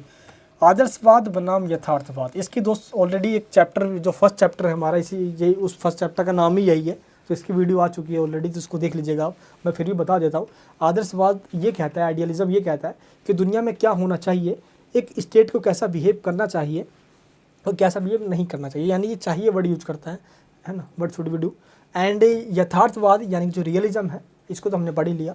ये कहता है कि दुनिया में एक स्टेट को क्या हो रहा है इस पर फोकस करना चाहिए, और साथ ही ये करना चाहिए कि जिससे कि उसकी पावर जल्द से जल्द और ज़्यादा से ज़्यादा इंक्रीज हो, ठीक है, ताकि जब भी कोई वॉर हो तो कोई कंट्री उस पर अटैक करने से पहले 10 बार सोचे, और उस पर अटैक कर देंगे हैं तो वो हमको ऐसा अटैक करेगा कि हम अटैक करने के लायक ही नहीं रहेंगे फिर से, है ना। तो ये है दोस्त यथार्थवादी। इन दोनों में अंतर डिफरेंस क्या है, ये इसकी वीडियो बन चुकी है, बता दिया उसके अंदर मैंने। नेक्स्ट क्वेश्चन क्या है, शीत युद्ध के चरणों की व्याख्या कीजिए। देखो शीत युद्ध जो कोल्ड वॉर स्टार्ट हुआ 1945 में, वो 1991 तक चला, तो 45 ईयर लगभग दोस्तों, बहुत लॉन्ग टर्म का टाइम यार ये तो इस टाइम के अंदर इसको हमने एक स्टेज में डिवाइड कर दिया। सबसे पहला जो इसका स्टेज माना गया 1917 से लेकर 1945 तक, जब यूएसएसआर के अंदर 1970 में रशियन रेवोल्यूशन हुआ, जब वहाँ पे सोशलिज्म आया, और 1945 तक ये जो टाइम था ये भी एक कोल्ड वॉर का ही टाइम पीरियड था, ठीक है। इसके बाद जो टाइम पीरियड है वो है 1946 से लेकर 1953 तक। 53 में क्यों भाई, क्योंकि 1950 के अंदर नॉर्थ कोरिया ने किस पे, साउथ कोरिया पे अटैक कर दिया, और ये वॉर चला 1953 तक। नेक्स्ट क्या है, 1953 से लेकर 1958 तक, इस बीच में सभी देश आपस में एटम बम्स को बनाने में लगे पड़े हैं, है ना, अपने हाथ में वेपन्स को प्रमोट करने में लगे पड़े हैं। तो इस बीच में सिर्फ हथियारों की होड़ चल रही है, और इस बीच में दोस्तों आके कहीं ना कहीं अब क्यूबा मिसाइल क्राइसिस की बात हुई, और इसके बाद 1963 से लेकर 1979 तक थोड़ा सा जो डिटेंड का जो टाइम पीरियड है वो ये रहा। और जो सिक्स्थ हमारा स्टेज है, सिक्स्थ जो स्टेज है हमारा, इस स्टेज के अंदर सोवियत संघ की ऐसी तैसी की गई, और वहाँ की जो सोशलिज्म की व्यवस्था थी उन सबको ख़त्म करने की बात हुई ईस्ट यूरोपियन कंट्रीज़ में, है ना। दुनिया को औकात पता चल गया कि रसिया की स्पेशली में क्या औकात है, और इस तरीके से उसका डिसइंटीग्रेशन हो गया। 1980 से लेकर 1989 का जो टाइम पीरियड है ना, उसका काम तमाम हो गया। तो इस करके 6 पूरे स्टेज हैं, ठीक है। चलिए नेक्स्ट क्वेश्चन हमारे पास आता है, वर्ल्ड वॉर यानी कि दोस्त कोल्ड वॉर, द्वितीय विश्व युद्ध के कारण और परिणाम बताइए। देखिए दोस्त, हुआ क्या था, 1939 में वर्ल्ड वॉर सेकंड स्टार्ट हो गया, जो कि 1945 तक चला। मैंने आपको अभी पहले कुछ देर पहले बताया था कि 1920 के अंदर वर्ल्ड वॉर फर्स्ट के बाद ही एक लीग ऑफ नेशन बनाया गया था, ये देखने के लिए कि दुनिया में कोई और वॉर ना हो। लेकिन दोस्त ये जो संगठन बनाया गया था ये अमेरिका के कहने पे बनाया गया, और अमेरिका ही इसमें शामिल नहीं हुआ। रूजवेल्ट वहाँ इस टाइम 1920 में, एंड दोस्त देखा जाए रूजवेल्ट हो गया दोस्त आगे आने वाले टाइम में, जब यूएनओ बनाया गया तो रूजवेल्ट ने कहा, तो यूएनओ में शामिल भी हुए, यूएनओ बना भी 1945 में। लेकिन तो जब 1920 का टाइम पीरियड था तो इस टाइम वुडरो विल्सन अमेरिका के राष्ट्रपति हुआ करते थे, और उनके ही कहने पर लीग ऑफ नेशन बना, और वही इसमें शामिल नहीं हुए। ऐसा इसलिए अमेरिका इसमें शामिल इसलिए नहीं हुआ क्योंकि दोस्त वहाँ की जो सीनेट है, जहाँ भारत में जिसको हम लोकसभा कहते हैं, वहाँ पे उसको कांग्रेस कहा जाता है अमेरिका में, और यहाँ पर जिसको हम राज्यसभा कहते हैं अमेरिका में उसको सीनेट कहा जाता है। दोस्त अमेरिका अपने आप किसी भी ऑर्गेनाइजेशन में शामिल नहीं हो सकता, वहाँ की जब तक सीनेट परमिशन ना दे दे। तो वहाँ की सीनेट ने ही मना कर दिया था कि लीग ऑफ नेशन में शामिल नहीं होना। लो भाई, वुडरो विल्सन ने कहा, बनाया भी ये संगठन, इसमें शामिल ही नहीं हुआ। अब इसके बाद जो भी कंट्रीज इसमें शामिल थे सबके सामने धज्जियाँ उड़ा दी। चाइना मंचूरिया पर अटैक कर रहा, यूएसएसआर किसी फलाना कंट्री पे, यूथोपिया पर अटैक कर रहा, अलग अलग कंट्री एक कंट्री पर अटैक कर रहे, जापान किसी पर अटैक कर रहा। ये लीग ऑफ नेशन यूँ करके देख रहा, टुकड़ टुकड़ देख रहा, ये देख रहा, ये कुछ भी नहीं कर रहा। और देखते हैं जापान पे चाइना का बोर्ड दोस्त, इधर रसिया, इधर अफ्रीकन कंट्री में दोस्त कोई भी कुछ कर ही नहीं रहा। और फाइनली इसी बीच में दोस्त जर्मनी को, आपको पता है जब वर्ल्ड वॉर फर्स्ट हुआ था 1914 से लेकर 18 के बीच में, तो इसका जो रिस्पॉन्सिबल है वर्ल्ड वॉर फर्स्ट का वो जर्मनी को माना गया, और जर्मनी को ये कहा गया कि तेरे ही कारण हुआ है वर्ल्ड वॉर फर्स्ट, इसलिए तेरे पे 6 अरब पाउंड का फाइन लगाया जाता है, और तू अपनी अब आर्मी को नहीं बढ़ा पाएगा, अब तू कोई वॉर नहीं करेगा, तेरे से अलास्का और लॉरेंस जो प्रदेश थे जो 1871 में छीन लिया था, वो वापस दोबारा से छीन लिया। किसने? है फ्रांस ने। आपको याद है दोस्तों ये कहानी, the last lesson class 12 English की, अलास्का और लॉरेंस वाली, ये सच्ची कहानी है, ठीक है।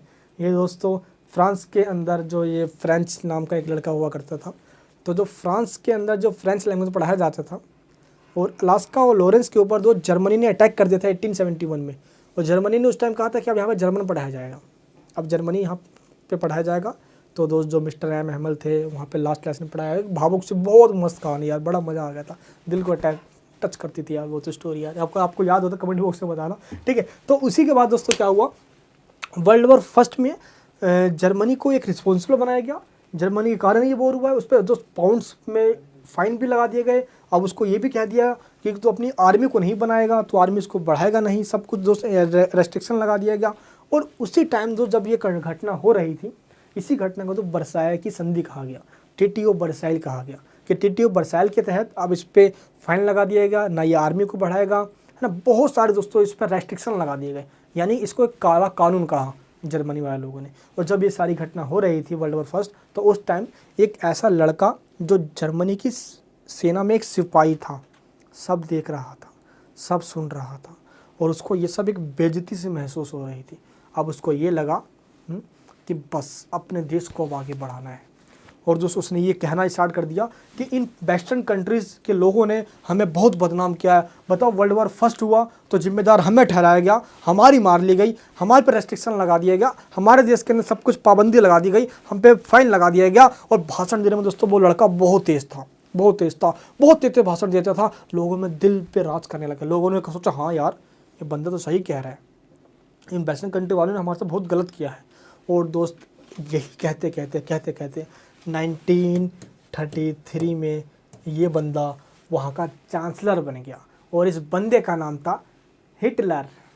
अब ये दोस्तों हिटलर इसका हट गया था ये भेजा, और इसने देखते ही देखते बस एक सपना सा देख लिया था कि अब मुझे अब सुप्रीम पावर बनना है। तो सुप्रीम पावर, हाँ, जर्मनी को सुपर पावर बनाना यूरोप के अंदर सबसे बोलता वालता कंट्री सिर्फ जर्मनी होगा।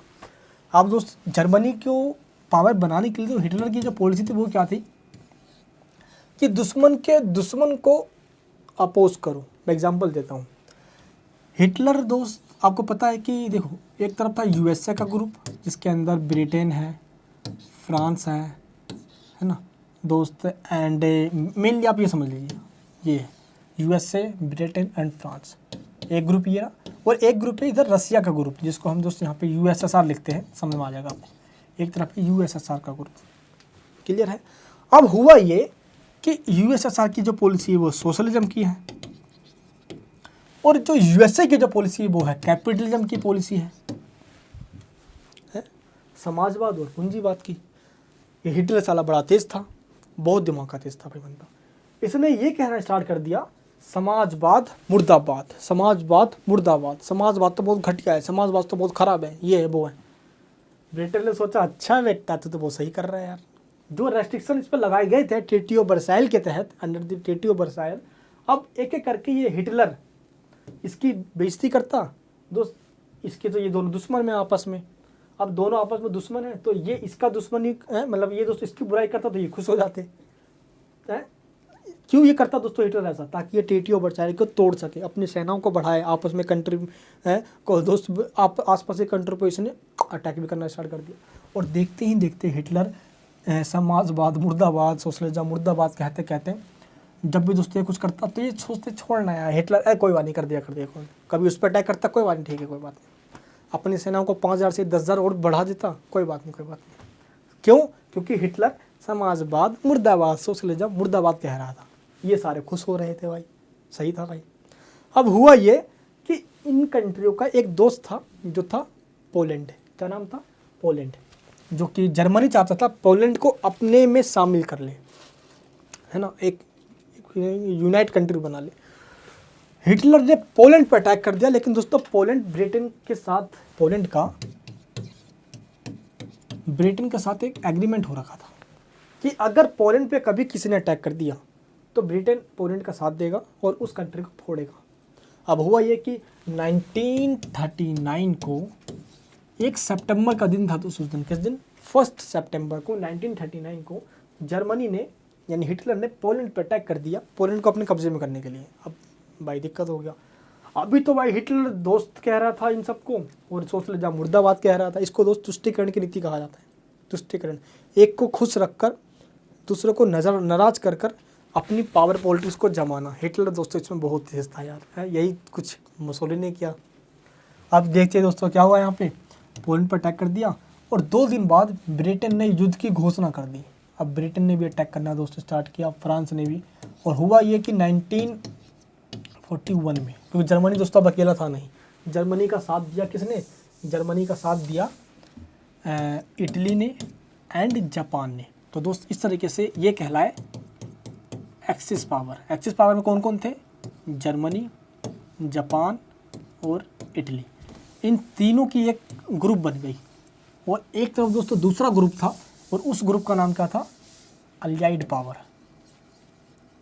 मित्र राष्ट्र दोस्तों कहा जाता है इसको, ठीक है, क्या कहा जाता है, मित्र राष्ट्र कहा जाता है। इसके अंदर था ब्रिटेन, फ्रांस एंड दोस्त, और आप कह सकते हो इस टाइम दोस्त यूएसए इसमें बाद में आया था, पहले नहीं था। यूएसए इसमें कब आया दोस्त, जापान ने यूएसए के एक छोटा सा कह सकते हो आइलैंड जैसा था टाइप में है, इसका नाम था पर्ल हार्बर।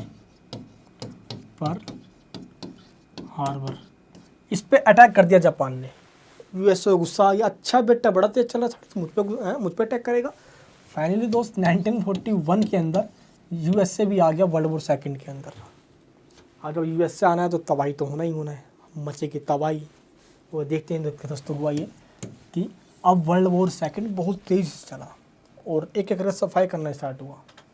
जर्मनी की से पहले दोस्त इटली को, उसके बाद जर्मनी को 30 अप्रैल 1945 को दोस्त सुसाइड कर लिया हिटलर ने। और एंड टाइम में दोस्त जर्मनी को इटली को हारने के बाद, मई का महीना था, उसके बाद अगस्त के महीने में जापान पे हिरोशिमा 6 अगस्त और 9 अगस्त नागासाकी और हिरोशिमा की दोस्तों जो घटना है, उन घटना के बाद एटम बम्स गिराने के बाद फाइनली वर्ल्ड वॉर सेकंड ख़त्म हो गया। तो मेन जो रीज़न था दोस्त वो सिर्फ यही था, स्ट्रगल फॉर पावर। जर्मनी की जो महत्वाकांक्षा थी अपने आप को सुपर पावर बनाने की, इसी वजह से दुनिया को इसने एक वॉर में धकेल दिया। वर्ल्ड वॉर सेकंड की पूरी घटना को मैंने डीपली वीडियो में समझाया है, ये ब्रीफली में समझा दिया मैंने। इस वीडियो को जरूर देख लेना, लिंक नीचे वीडियो का डिस्क्रिप्शन बॉक्स के अंदर है। क्लियर है, चलिए नेक्स्ट क्वेश्चन हमारे पास क्या है। नेक्स्ट क्वेश्चन है explain the approach of Frank and Wallerstein giving the meaning of dependency theory. Plus दोस्तों इसमें एक चीज़ और भी है जो मैंने इसमें कवर नहीं किया, क्योंकि मैंने बताया नोट्स में दिया हुआ है। इसमें एक परिणाम भी है, जो कोई भी युद्ध होगा तो उसका परिणाम यही निकलेगा कि कोई इतना कोई ग्रुप तो हारेगी ही। तो दोस्त इसमें क्या हुआ, इसमें एक्सिस पावर हार गई और अलाइड पावर जीत गई। यह हुआ, जन हानि धन हानि हुई, दोनों ही तरफ से दोस्तों बर्बादी हुई। सबसे बड़ी दोस्त गलती ये थी जर्मनी यानी हिटलर की, उसने रसिया पर अटैक कर दिया। तो यूएसएसआर अपने आप में बहुत बड़ा था, जर्मनी की सेना अंदर घुसती, रसिया की यूएसएसआर की सेना पीछे चली जाती, ये अंदर जाती जाती रहती, यूएसएसआर की सेना और पीछे जाती। एंड में जाके जर्मनी की सेना फंस गई, हिटलर पड़ गया अकेला। लो भाई कर दिया ऐसे की तैसे, हरा दिया भाई इस तरीके से, ठीक है। तो जर्मनी भी हारा, इटली भी और जापान भी, है ना दोस्त। चलिए तो परिणाम में आप इसमें सिंपली बता सकते हो, बाकी जो नोट्स दिए उसमें डीपली मैंने आपको इसमें समझा दिए। नेक्स्ट क्वेश्चन हमारे पास निर्भरता सिद्धांत का अर्थ बताते हुए फ्रैंक और वॉलस्टोन के उपागम की व्याख्या कीजिए, ठीक है। डिपेंडेंसी दोस्तों थ्योरी कहा जाता है। डिपेंडेंसी थ्योरी का मतलब होता है आज दुनिया भर के अंदर एक ऐसा ग्रुप है कंट्रियों का जो किसी दूसरे कंट्री पर डिपेंड है। अगर कहने का मतलब दोस्तों ये हुआ, आज दुनिया में डेवलपिंग कंट्रीज़ ऐसे हैं जो कि अफ्रीकन कंट्रीज़ हो गए, लैटिन अमेरिकन कंट्रीज़ हो गए और एशियन कंट्रीज़ हो गए। एक ऐसे कंट्री जो डेवलपिंग कंट्रीज़ है और ये कहीं ना कहीं डेवलप्ड कंट्री पे अपने रिसोर्सेज को फुलफिल करने के लिए आज डिपेंड है। तो इस थ्योरी के तहत दोस्त इन दोनों ने, फ्रैंक ने और वॉलस्टेन ने, ये कहा कि दुनिया भर के अंदर जो विकासशील देश विकसित देशों पे डिपेंड है, निर्भर है और अपने संसाधनों को उनसे ही पूरा करते हैं, अपने ज़रूरतों को पूरा करने के लिए दोस्त कहीं ना कहीं उस पर ही डिपेंड है।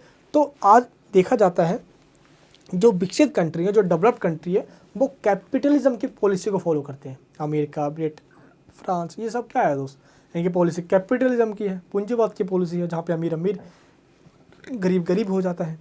इसलिए दोस्त इन दोनों ने क्या किया, इन दोनों ने ये कहा कि लैटिन अमेरिकन कंट्री को देखिए, अफ्रीकन कंट्रीज़ को देखिए, जहाँ पे दोस्त बहुत बुरा हाल है। और यूएनओ में एक कमेटी भी बनाई गई लैटिन अमेरिकन और अफ्रीकन कंट्रीज़ को एक स्टडी करने के लिए। और इस रिपोर्ट में ये कहा गया कि इनकी डिपेंडेंसी डेवलप्ड कंट्री पे होना इनको ही गरीब बना रही है। अब सोचो ज़रा एक बार यार कि मान लो कि एक बंदा है जो इस पर डिपेंड है सब चीज़ के लिए। मान लो कि मैं एग्जांपल देता हूँ, मान लो दोस्त हम क्लास में बैठे हुए हैं और ये टाइम है जब हम 8 या 9th क्लास में हुआ करते थे, हम खुद नहीं पढ़ा करते थे, हैं। या मान लो एग्जांपल देता हूँ, मान लो मैं खुद नहीं पढ़ता और मैं किसी दूसरे अपने अगल या दोस्त अपने दोस्त के ऊपर डिपेंड हो, ये क्या पूरे साल पढ़ना है यार, जब एग्ज़ाम आ जाएगा तो देख लिया जाएगा, आगे आगे पीछे से यूँ कर लेंगे। कहने का मतलब दोस्तों ये है कि एक बंदा जो पूरे साल नहीं पढ़ता और वो इस चीज़ पे डिपेंड रहता है कि जो मेरा पीछे बैठता है उसका रोल नंबर तो मेरे पीछे ही आता है, या जो मेरे आगे बैठता है उससे मैं बातचीत बना लेता हूँ और पेपर टाइम पे मुझे दिखा देगा। यही वजह है दोस्त कि जिस वजह से मैं पढ़ाई नहीं करता और 1 साल 2 साल 3 साल में पास होता चला गया मेरे पास। लेकिन जब फाइनली जब जॉब लेने की बारी आई, मेरे पास खुद की तो स्किल है नहीं, मैं तो आगे पीछे टिप टॉप के पास तो हो गया यार, कुछ तो मेरा डेवलप हो ही नहीं पाया मेंटली। यही कहना है किनका, फ्रैंक और वॉलस्टर उनका, कि दुनिया भर के अंदर डेवलपिंग कंट्री डेवलप्ड कंट्री पे, विकसित कंट्री पे डिपेंड है।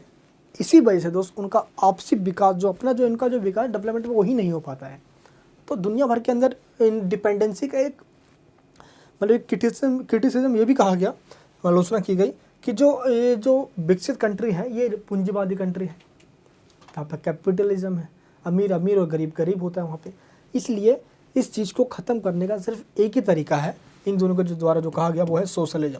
दुनिया भर के अंदर समाजवादी लाया जाए जहाँ पे स्टेट कंट्रोल पॉलिसी हो, सब कुछ इंडस्ट्री, बैंक, उद्योग, कारखाने, एग्रीकल्चर, जो भी पॉलिसी है, कौन सा सामान कितना बनेगा, कौन सा सामान कितना नहीं बनेगा, मार्केट में प्राइस क्या होगी, ये सब कुछ डिसाइड करेगा गवर्नमेंट। यानी गवर्नमेंट के द्वारा ये सब कुछ डिसाइड की जाएगी।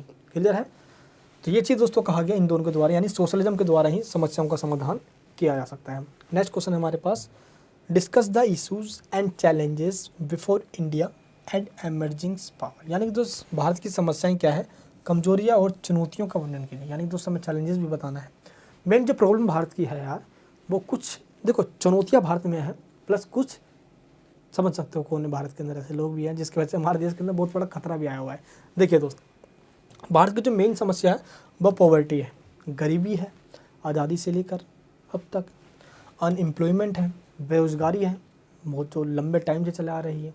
स्किल नाम की दोस्तों चीज़ लोगों में जब होगी नहीं तो जॉब मिलेगा कहाँ से। 2030 तक भारत के अंदर लगभग 100 करोड़ 100 करोड़ ऐसे लोग हो जाएंगे, यानी जो तैयार हो जाएंगे जिनको जॉब चाहिए। और दोस्त मुझे नहीं लगता है कि ये 100 करोड़ जॉब ना ही गवर्नमेंट जॉब निकाल पाएगी, ना ही प्राइवेट सेक्टर में निकल पाएगा। तो ऐसे लोग क्या करेंगे, चोरी डकैती में हमारी दोस्तों सोसाइटी में जो ये हिंसाएँ जो है सामाजिक तत्व यही बढ़ते चले जाएंगे यार। इसलिए अनएम्प्लॉयमेंट ज़्यादा है, भारत में पॉवर्टी है, ये सबसे बड़ी दोस्तों प्रॉब्लम है भारत की। एक प्रॉब्लम भारत की ये भी है, भारत का हमेशा एक सोशल स्टेटस रहा है भारत का वर्ल्ड पॉलिटिक्स के अंदर, एक नरम स्टेट का रहा है। नरम मतलब होता है एक लोयल स्टेट, है ना। हम कोई भी ऐसा करता है छोड़ देते, जैसे एक दोस्त तिब्बत का मामला हो गया, तो कह रहे थे क्रिस मेनन वहाँ पे, यानी जब नेहरू जी जब भारत के प्रधानमंत्री थे तो उस टाइम भारत के जो डिफेंस मिनिस्टर हुआ करते थे वो थे क्रिस मेनन। उनके द्वारा कहा गया कि यार हमें अपनी डिफेंस को बढ़ाना चाहिए, हमें वेपन्स को बढ़ाना चाहिए, हमें अपने टैंक को, है ना, अपने हथियारों को बढ़ाना चाहिए। बगल में 2 कंट्री हैं, चाइना और पाकिस्तान, कुछ भी हो सकता है कभी। जवाहरलाल नेहरू ने ये बात कहते हुए इनकी बातों को नकार दिया, क्रिस मेनन की बातों को। हम तो बुद्ध के देश हैं, हम तो महात्मा गांधी के देश हैं, हमें क्या ज़रूरत है इन हथियारों वेपन्स पे क्या रखें, है। हम गांधी के देश हैं, शांति में विश्वास रखते हैं हम, है, बिलीव इन पीसनेस, ये कहते हुए दोस्तों बातों को इनकार दिया। 1962 के अंदर चाइना ने दोस्तों पीछे से हमारे दे दिया झंडा भाई। क्या हुआ, उस वॉर में हम हार गए और इस चीज़ को झेल नहीं पाए नेहरू जी, तो 1964 में चल बसे। कहा जाता है दोस्तों उनको सदमा लग गया चीज़ से, बहुत सारी बातें कही जाती हैं। लेकिन हमारे जो नरम स्टेट का है, कोई भी कंट्री कुछ भी कह दे हम बोल नहीं पाते यार, है। अब पीओ का हमसे ले लिया, फोड़ दो अब तक भाई, क्या कर रहे हो यार, फोड़ दो उसको भी। तो एक नरम जो दर्जा रहा है ना हमारा स्टार्टिंग से ही, लेकिन लोअर स्टेट का। अब चाणक्य की जो पॉलिसी है कि शांति में ही ये सारी नरम चीज़ें बात आती है। देखो जो शरीफ है उसके साथ शरीफ रहूँ, है ना, क्योंकि वर्ल्ड पॉलिटिक्स इंटरनेशनल रिलेशन के अंदर कोई शराफत चीज़ नहीं देखी जाती है। जहाँ पर नेशनल इंटरेस्ट आ जाए, है, वहाँ पे सामने वालों को झुकाना पड़ जाता है। ठीक है, यही बात दोस्तों कही गई है इसके अंदर ठीक है, कि जो नरम भारत की जो पॉलिसीज़ को चेंज करना चाहिए, अब इतनी नरमता भी ठीक नहीं होती है। जब दो पागल कंट्री हमारे बगल में ही हो, चाइना और पाकिस्तान, इनको अपनी औकात दिखानी चाहिए भारत को भी। जब भी कोई ऐसा पंगा हो तो उनको हल्के में ना लें। जैसे कि जो भारत के अंदर आज इस टाइम नक्सलवादी बहुत ज़्यादा, आतंकवादी, भारत के अपने ही खुद के स्टेट के अंदर जो नक्सलवादी पैदा हो रहे हैं, बताओ। ऐसे लोग जो भारत के अंदर भारत के लोगों को, आप हमारे इंडियन आर्मीज़ को या जो पुलिस पे अटैक करते हैं, है ना, बड़े बड़े लोगों पे अटैक करके उनको मार देते हैं, नक्सलवादी छत्तीसगढ़, उड़ीसा, बिहार वगैरह, झारखंड वगैरह के अंदर। तो ये सारी घटनाएं आज दिन बढ़ते जा रही हैं। तो इन सब चीज़ों की वजह से ही, क्योंकि एक लोअर स्टेट का जो दर्जा भारत में मिला हुआ है, अब इसको ख़त्म करें, भारत भी एक स्टेट बने। और इस स्ट्रिक्टनेस का एक मतलब कि कॉन्सिक्वेंसेस ये हो, इसका परिणाम ये हो कि ऐसी ताकतों को जड़ से ख़त्म किया जाए, है ना। ये देखिए दोस्त, नेक्स्ट है हमारे पास रिजर्वेशन। रिजर्वेशन पे कैसा मुद्दा है जो कि एक डिबेट का मुद्दा बना हुआ है। कोई कहता है कि नहीं भाई, कास्ट के बेस पे मत दो रिजर्वेशन, इकोनॉमिक बेस पे दो। कोई कहता है कि नहीं, क्यों नहीं दे भाई कास्ट के बेस पे, हमारे साथ गलत हुआ इतिहास में, इसलिए हमें देना चाहिए, है। कोई कहता है कि इतिहास में हुआ है ना, अभी थोड़ी हो रहा है, अब तो कुछ भी दिक्कत नहीं है भाई। तो अलग अलग इस पर एक कंस्पिरेसी बनी हुई है ना, अलग इस पर थ्योरी बनी हुई है। और रिजर्वेशन भी दोस्तों भारत के एक मेन इशूज़ है। लेकिन अब जो एक न्यू पॉलिसी आई, एजुकेशन पॉलिसी, जिस पे ये कह दिया गया कि अब तो भाई एंट्रेंस होगा कॉलेज के अंदर एडमिशन लेने के लिए भी, और न्यू एजुकेशन पॉलिसी काफ़ी बेहतर है इस मामले में। प्लस ये जो रिजर्वेशन की दोस्तों ये जो पॉलिसी है, जो कि कास्ट के बेस पे है, इसको इकोनॉमिक बेस पे कर दिया जाए तो ये बेहतर हो। इस पर भी काफ़ी सारे डिबेट चल रहे हैं भारत के अंदर। तो ये कुछ 3-4 मेन प्रॉब्लम है भारत की, ठीक है दोस्त। चलिए नेक्स्ट क्वेश्चन हमारे पास क्या है। भारत एक उभरती हुई ताकत है। प्रॉब्लम होने के साथ साथ भारत एक उभरती हुई ताकत है डिफेंस के क्षेत्र में, हेल्थ के, एजुकेशन के क्षेत्र में, वर्ल्ड में दोस्त जीडीपी में, पर कैपिटा इनकम में, टेक्नोलॉजी में, किसमें, स्पेस में दोस्त, इन सभी सेक्टर में भारत एक उभरती हुई ताकत है। ये दोस्त हमें बोलना चाहिए। साउथ एशिया के अंदर हो गया, या तो वर्ल्ड के अंदर यूएनओ में भारत का कंट्रीब्यूशन हो गया, या दोस्त इंटरनेशनल रिलेशन में। दोस्त मोदी जी ने बेशक कुछ किया ना किया, लेकिन इंटरनेशनल रिलेशन में भारत का बहुत बहुत ज़्यादा नाम कमाया है दोस्त। इतना ज़्यादा भारत में आज से पहले कभी नहीं हुआ था। क्यों हुआ? मोदी जी ने दोस्त उन कंट्री से भी रिलेशन बनाए हैं जहाँ तक कोई अभी तक गया ही नहीं था, सोचो ज़रा। तो भारत ने इंटरनेशनल आईआर के अंदर भारत के बहुत अच्छे रिलेशन तमाम कंट्रीज से भी हैं। जैसे दोस्तों यूक्रेन वॉर में देखा गया, जब हमारे लोग फंस गए थे, तो किस तरीके से मोदी जी की ये जो रणनीति रही अपने स्टूडेंट्स को वहाँ से निकलवाना इस वॉर के बीच में, जो कि रशिया में दोस्तों एक कॉल पूरा सारा मामला हो पाया। तो एक कह सकते हैं कि सफल अंतर्राष्ट्रीय संबंध का एक रणनीति कह सकते हैं, कूटनीति कह दोस्तों कह सकते हो इसको आप, ठीक है। तो ये हमारी एक उभरती हुई ताकत है भारत, जिसकी वजह से ये सब हो पा रहा है, ठीक है। चलिए दोस्त, भारत की विदेश नीति की मुख्य निर्धारक तत्व। विदेश नीति मतलब होता है एक कंट्री किसी दूसरे कंट्री के साथ जब अपने रिलेशन बनाएगा तो किन बातों को ध्यान में रखते हुए बताएगा। यानी कि इन सभी बातों के बारे में फॉलो करता हूँ, अगर ये सारी बातें तेरे साथ मेरी मेल खाती हैं, मेरी बात बनती है तो रिलेशन बनाऊंगा, अदरवाइज़ नहीं बनाऊंगा। अब वो सारी बात कौन सी है? नेम है, गुट निरपेक्ष आंदोलन के जो सिद्धांत हैं उसको देखते हुए भारत की दोस्तों ये फॉरेन पॉलिसी रही है। एक हम जब भी रिलेशन बनाते हैं तो नेम को देखते हुए हम उसके साथ पॉलिसी कभी भी रिलेशन नहीं बनाएंगे। जो एक ग्रुप बना हुआ है, जैसे कि हाँ मान लो कि यूएनओ में हम शामिल हैं, सारे के सारे पूरे कंट्री हैं, 193 कंट्री आपस में शामिल है भाई यूएनओ में। मान लो कि अमेरिका कभी कहे कि नेटो में ज्वाइन हो जाओ भाई, तो हम नेटो में इसलिए ज्वाइन नहीं होंगे क्योंकि भाई हम नेटो एक पर्टिकुलर एक ग्रुप है ना, जो एक पर्टिकुलर आइडियोलॉजी को, एक पर्टिकुलर कंट्री को टारगेट करती है। अगर हम उसमें ज्वाइन हो जाते हैं तो भाई किसी और से दुश्मनी हो जाएगी हमारी।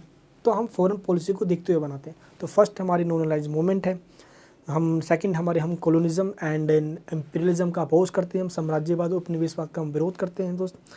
एंड दोस्त पंचशील का सिद्धांत, हम किसी कंट्री, पंचशील सिद्धांत पता है, जो चाइना वाला, इंडिया और चाइना का जो रिलेशन हुआ था उसमें हम किसी कंट्री को पहले सीज फायर नहीं करते यार। एंड निशस्त्रीकरण, डिसआर्मामेंट की हम बात करते हैं। तो ये सारी ऐसे कुछ पॉलिसी जो हमारी, एंड जो कह सकते हो कि आप नेशनल जो हमारी जो फॉरेन पॉलिसी है इसके कुछ डिटर्मिनेंट्स हैं या इसके निर्धारक तत्व हैं। यानी कि इन्हीं चीज़ को देखते हुए हमारी पॉलिसीज़, फॉरेन पॉलिसीज़ बनती है, ठीक है। तो इसको डीपली हमारे नोट्स में मैंने इसको दे दिया है। एंड नेक्स्ट क्वेश्चन होगा उदारवाद से नव उदारवाद। देखो उदारवाद का मतलब है सोसाइटी के अंदर फ्रीडम की बात करता है, स्टेट कम से मिनिमम काम करे, लोग मैक्सिमम काम खुद ही कर लेंगे अपना, है ना। लिबर्टी की बात करता है, इक्वालिटी की, डेमोक्रेसी की बात करता है। लेकिन दोस्त ये भी बात करता है जब स्टेट कम से कम काम करेगी तो लोग अपना भला खुद कर लेंगे, क्योंकि लोग क्या सही है क्या बुरा है वो सब जानते हैं। तो जो लिबरलिज्म की दोस्तों जो थ्योरी है, जो 17वीं सेंचुरी और 18वीं सेंचुरी में बहुत तेज़ी से बढ़ती चली गई। John Locke, Adam Smith, Edward Spencer, Robert Nozick, J S Mill, James Mill, Rousseau, Hobbes, ये सब ऐसे कुछ पॉलिटिकल थिंकर्स हैं जिनने उदारवाद को आगे बढ़ाया है, जब ये कहते हैं कि स्टेट कम से कम काम करें। लेकिन दोस्त इसी उदारवाद के बीच में हुआ क्या, 19वीं सेंचुरी में जब इंडस्ट्रियल रेवोल्यूशन हुआ तो एक नई थ्योरी आ गई मार्क्सवाद की। कार्ल मार्क्स ने जो थी, जिसको हम समाजवाद, कार्ल मार्क्स, मार्क्सवाद, साम्यवाद, अलग अलग नामों से जानते हैं, कम्युनिज्म, ठीक है, सोशलिज्म के नाम से जानते हैं। इसने ये कहा कि नहीं भाई, स्टेट के यहाँ पे सब कुछ होना चाहिए, अगर स्टेट को इंटरफेयर नहीं करती है तो इससे क्या हुआ, अमीर अमीर और गरीब गरीब होता चला जाएगा और सोसाइटी में एक्सप्लोटेशन बढ़ता चला जाएगा। तो इस बीच में 19वीं सेंचुरी में ये सारी बातें चलती रही। लेकिन जो 20वीं सेंचुरी में लगभग 1970s के आसपास कह सकते हो आप, एक नई थ्योरीज निकल कर आई जिसने इसकी बात को, जो क्लासिकल जो लिबरलिज्म है, इसको क्लासिकल लिबरलिज्म भी कहते हैं कि लिबरलिज्म भी कहते हैं, स्टार्टिंग का जो 70वीं सेंचुरी वाला था, उस बात को इसने फिर से रिपीट किया 20वीं सेंचुरी में, लगभग 1970s में आकर, कि नहीं भाई, जो इस टाइम था, जो स्टेट कम से कम इंटरफेयर करेगी, स्टेट का काम है सिर्फ लोगों को प्रोटेक्शन देना, डिफेंस, हेल्थ, एजुकेशन देखना, बस बाकी लोग अपना काम खुद कर लेंगे, लोगों को लिबर्टी, इक्वलिटी एंड दोस्त फर्टर्निटी एंड जस्टिस मिलना चाहिए, बस ये इनका मेन काम है लिबरलिज्म का। तो लिबरलिज्म के जो क्लासिकल जो आइडियोलॉजी है, इस चीज़ को बाद में आगे चल के मॉडर्न टाइम में रिपीट करने का काम किया किसने, न्यू लिबरलिज्म ने, ठीक है, इससे आपको ध्यान रखना है। नेक्स्ट क्वेश्चन दोस्त हमारे पास है, आज के चीन की मुक्त अर्थव्यवस्था नियंत्रित अर्थव्यवस्था से किस तरह से अलग है? क्या आप इस कथन से सहमत हैं कि चीन की उभरती अर्थव्यवस्था में मौजूदा एक ध्रुवीय व्यवस्था को चुनौती दे सकने की क्षमता है?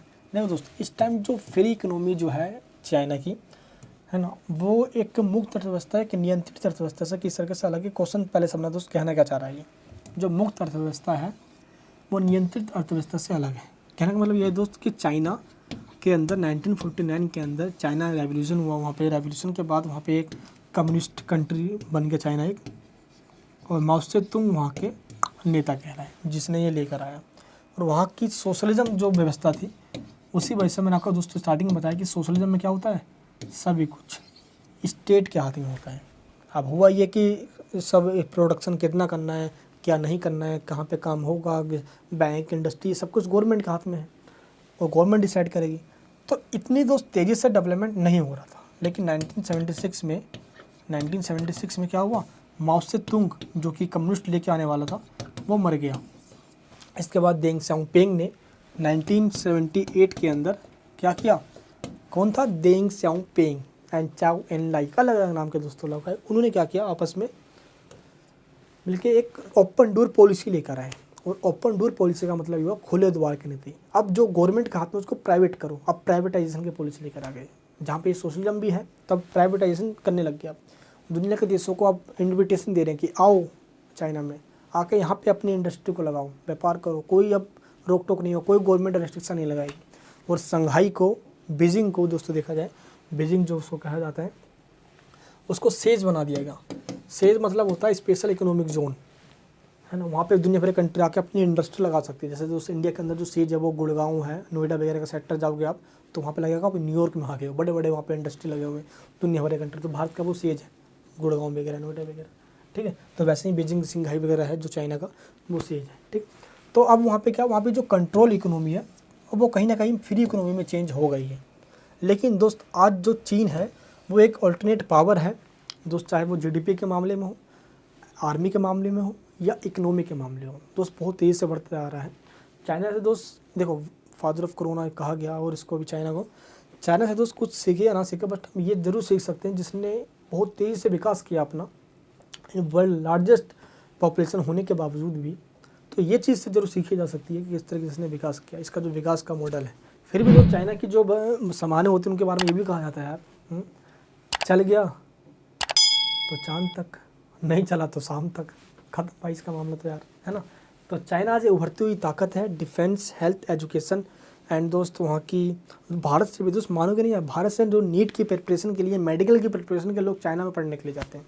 तो एजुकेशन सेक्टर में भी है, पॉलिटिकल सेक्टर पर जो इसकी जो एक्सपेंशन की जो पॉलिसी है, विस्तारवादी नीति, ताइवान को हड़प लेना दोस्त इधर अरुणाचल प्रदेश के ऊपर, है ना, एंड इसका जो हांगकांग के ऊपर, इसके जो हिंद महासागर के ऊपर है, इसका हमेशा से रहा है कि अपनी जो इसकी जो बॉर्डर स्टेट है, बॉर्डर जो इसका, उसको एक्सपेंशन करना, सुपर पावर बनाना, अमेरिका को दोस्त टक्कर देना, यूएनओ है। देखो जरा यार 1971 तक दोस्त इसको यूएनओ में घुसने तक नहीं दिया अमेरिका ने, और 1971 में दोस्त जाके ये यूएनओ परमानेंट मेंबर बन गया। किसके कहने पे? अमेरिका दोस्त घुसने नहीं दिया था, और भारत ने क्या दिया भाई? हिंदी चीनी भाई भारत ने दोस्त फाइनली इसका सपोर्ट किया था स्टार्टिंग में ही, स्टार्टिंग से सपोर्ट चाहिए बन गया।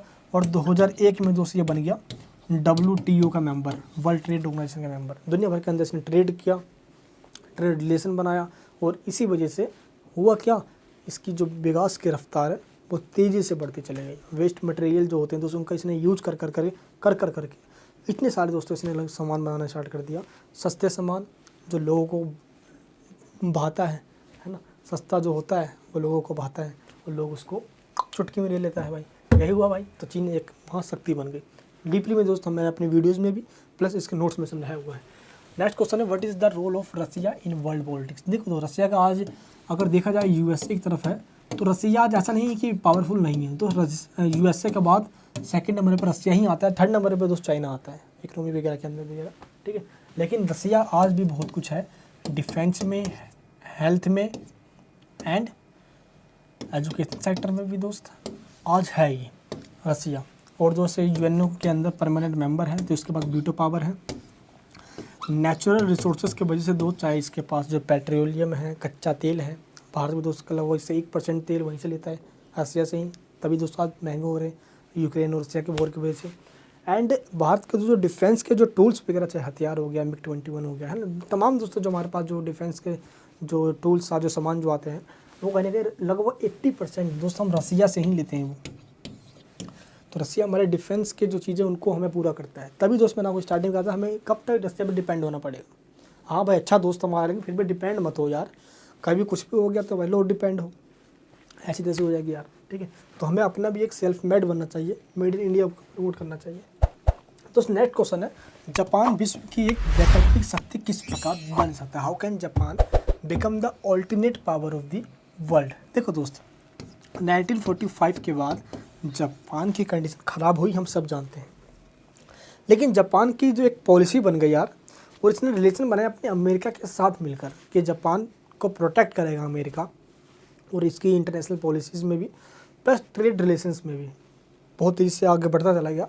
लेकिन टाइम को देखते हुए दोस्त जापान ने टेक्नोलॉजी की फील्ड में बहुत नाम कमाया, बहुत नाम कमाया। जापानीज़ कंपनी आज दुनिया भर के अंदर दोस्त अपने सामानों को आज इस तरीके से स्प्रेड करते जा रही है जो टिकाऊ होती है ना, और दोस्त देखा जाए तो मतलब कि एक सस्टेनेबल होती है। और देखते ही देखते जापान एक शक्तिशाली कंट्री भी आज बन गया है दोस्त, कह सकते हैं हम, एक टेक्नोलॉजी के फील्ड में, ठीक है। इसकी दोस्त कुछ अपनी कमियां हैं, जैसे वहाँ की जो जनरेशन में बूढ़ी होते जा रही है उनकी कुछ कमियां हैं, लेकिन जापान एक सत्ता का वैकल्पिक केंद्र है, इसको इग्नोर नहीं किया जा सकता। तो अगर देखा जाए तो ब्रिटेन और फ्रांस से भी ज़्यादा कंट्रीब्यूशन देता है यूएनओ के अंदर जापान, फिर भी एक परमानेंट मेंबर नहीं है यूएनओ के अंदर। सिक्योरिटी काउंसिल में होना चाहिए यार, इंडिया भी होना चाहिए सिक्योरिटी काउंसिल में, क्या करें यार, चाइना वीटो कर देता है दोस्त। इस तरीके से जो मैंने आपको आज क्वेश्चंस बताए हैं, यही क्वेश्चन है इस पूरे बुक के सबसे ज़्यादा इंपॉर्टेंट क्वेश्चन। आपके एग्जाम में 10 क्वेश्चन आता है, आपको 5 क्वेश्चन करना होता है। इन सभी क्वेश्चंस को आपको प्रिपरेशन करना है, जो मैंने आपको बताया। इन सभी क्वेश्चन के बाहर एक भी क्वेश्चन नहीं आएगा, सभी क्वेश्चन दोस्त, पूरा क्वेश्चन इसी में से ही आने वाला है, ठीक है दोस्त। इन सभी क्वेश्चंस को बताने के बाद आपको मैं बता देता हूँ, इस वीडियो का डिस्क्रिप्शन बॉक्स के अंदर आपको लिंक्स मिलेंगे। एक होगा वीडियो का लिंक, जिसके अंदर सारे वीडियो जो मैंने आपको अभी पढ़ाया है उसमें सभी वीडियोज़ होगी, उनमें मार्गेंटो वगैरह, world war second, world war first, सब कुछ इसमें मिल जाएगा, उनको देख लेना है। प्लस तो नोट्स का लिंक होगा, नोट्स जरूर ले लेना, क्योंकि जो क्वेश्चंस मैंने आपको बताया यहाँ पे, उन सभी क्वेश्चंस को मैंने उसको सोल्व कर दिया अपने नोट्स के अंदर। इस नोट्स के लिंक नीचे वीडियो को डिस्क्रिप्शन बॉक्स में क्लिक कीजिए, पे करके उसको PDF को डाउनलोड कर लीजिए, देन उससे स्टडी स्टार्ट कीजिए। आई होप दोस्तों ये वीडियो आपको पसंद आई होगी। अगर ये मेहनत आपको लग रही है कि नहीं यार वीडियो में दम है, तो आज ही और अभी इस वीडियो को लाइक कीजिए, चैनल को सब्सक्राइब करके बेल आइकन ऑन कीजिए, अपने फ्रेंड्स तक इस वीडियो को शेयर कीजिए, ताकि दोस्त मैं भी थोड़ा इंकरेज हूँ नेक्स्ट वीडियो को जल्द लेके आने के लिए। चलिए दोस्त, मिलूंगा आपसे नेक्स्ट वीडियो के अंदर। अपना प्यार यूँ ही बनाए रखना। आज और कल जितना दोस्त हमारे पास टाइम हुआ, हम आपकी इस पूरे टॉपिक्स को जल्द से जल्द पूरा कवर करवा देंगे। क्लियर है? चलिए दोस्त, अभी मुस्कुराए रहना। कोई भी किसी भी टॉपिक्स में आपको डाउट्स होता है नीचे कमेंट बॉक्स में बताना, और एक कमेंट बॉक्स में एक चीज़ और बताना कि ये वीडियो आपको कैसी लगी है, मुझे अच्छा लगेगा। जय हिंद, जय भारत।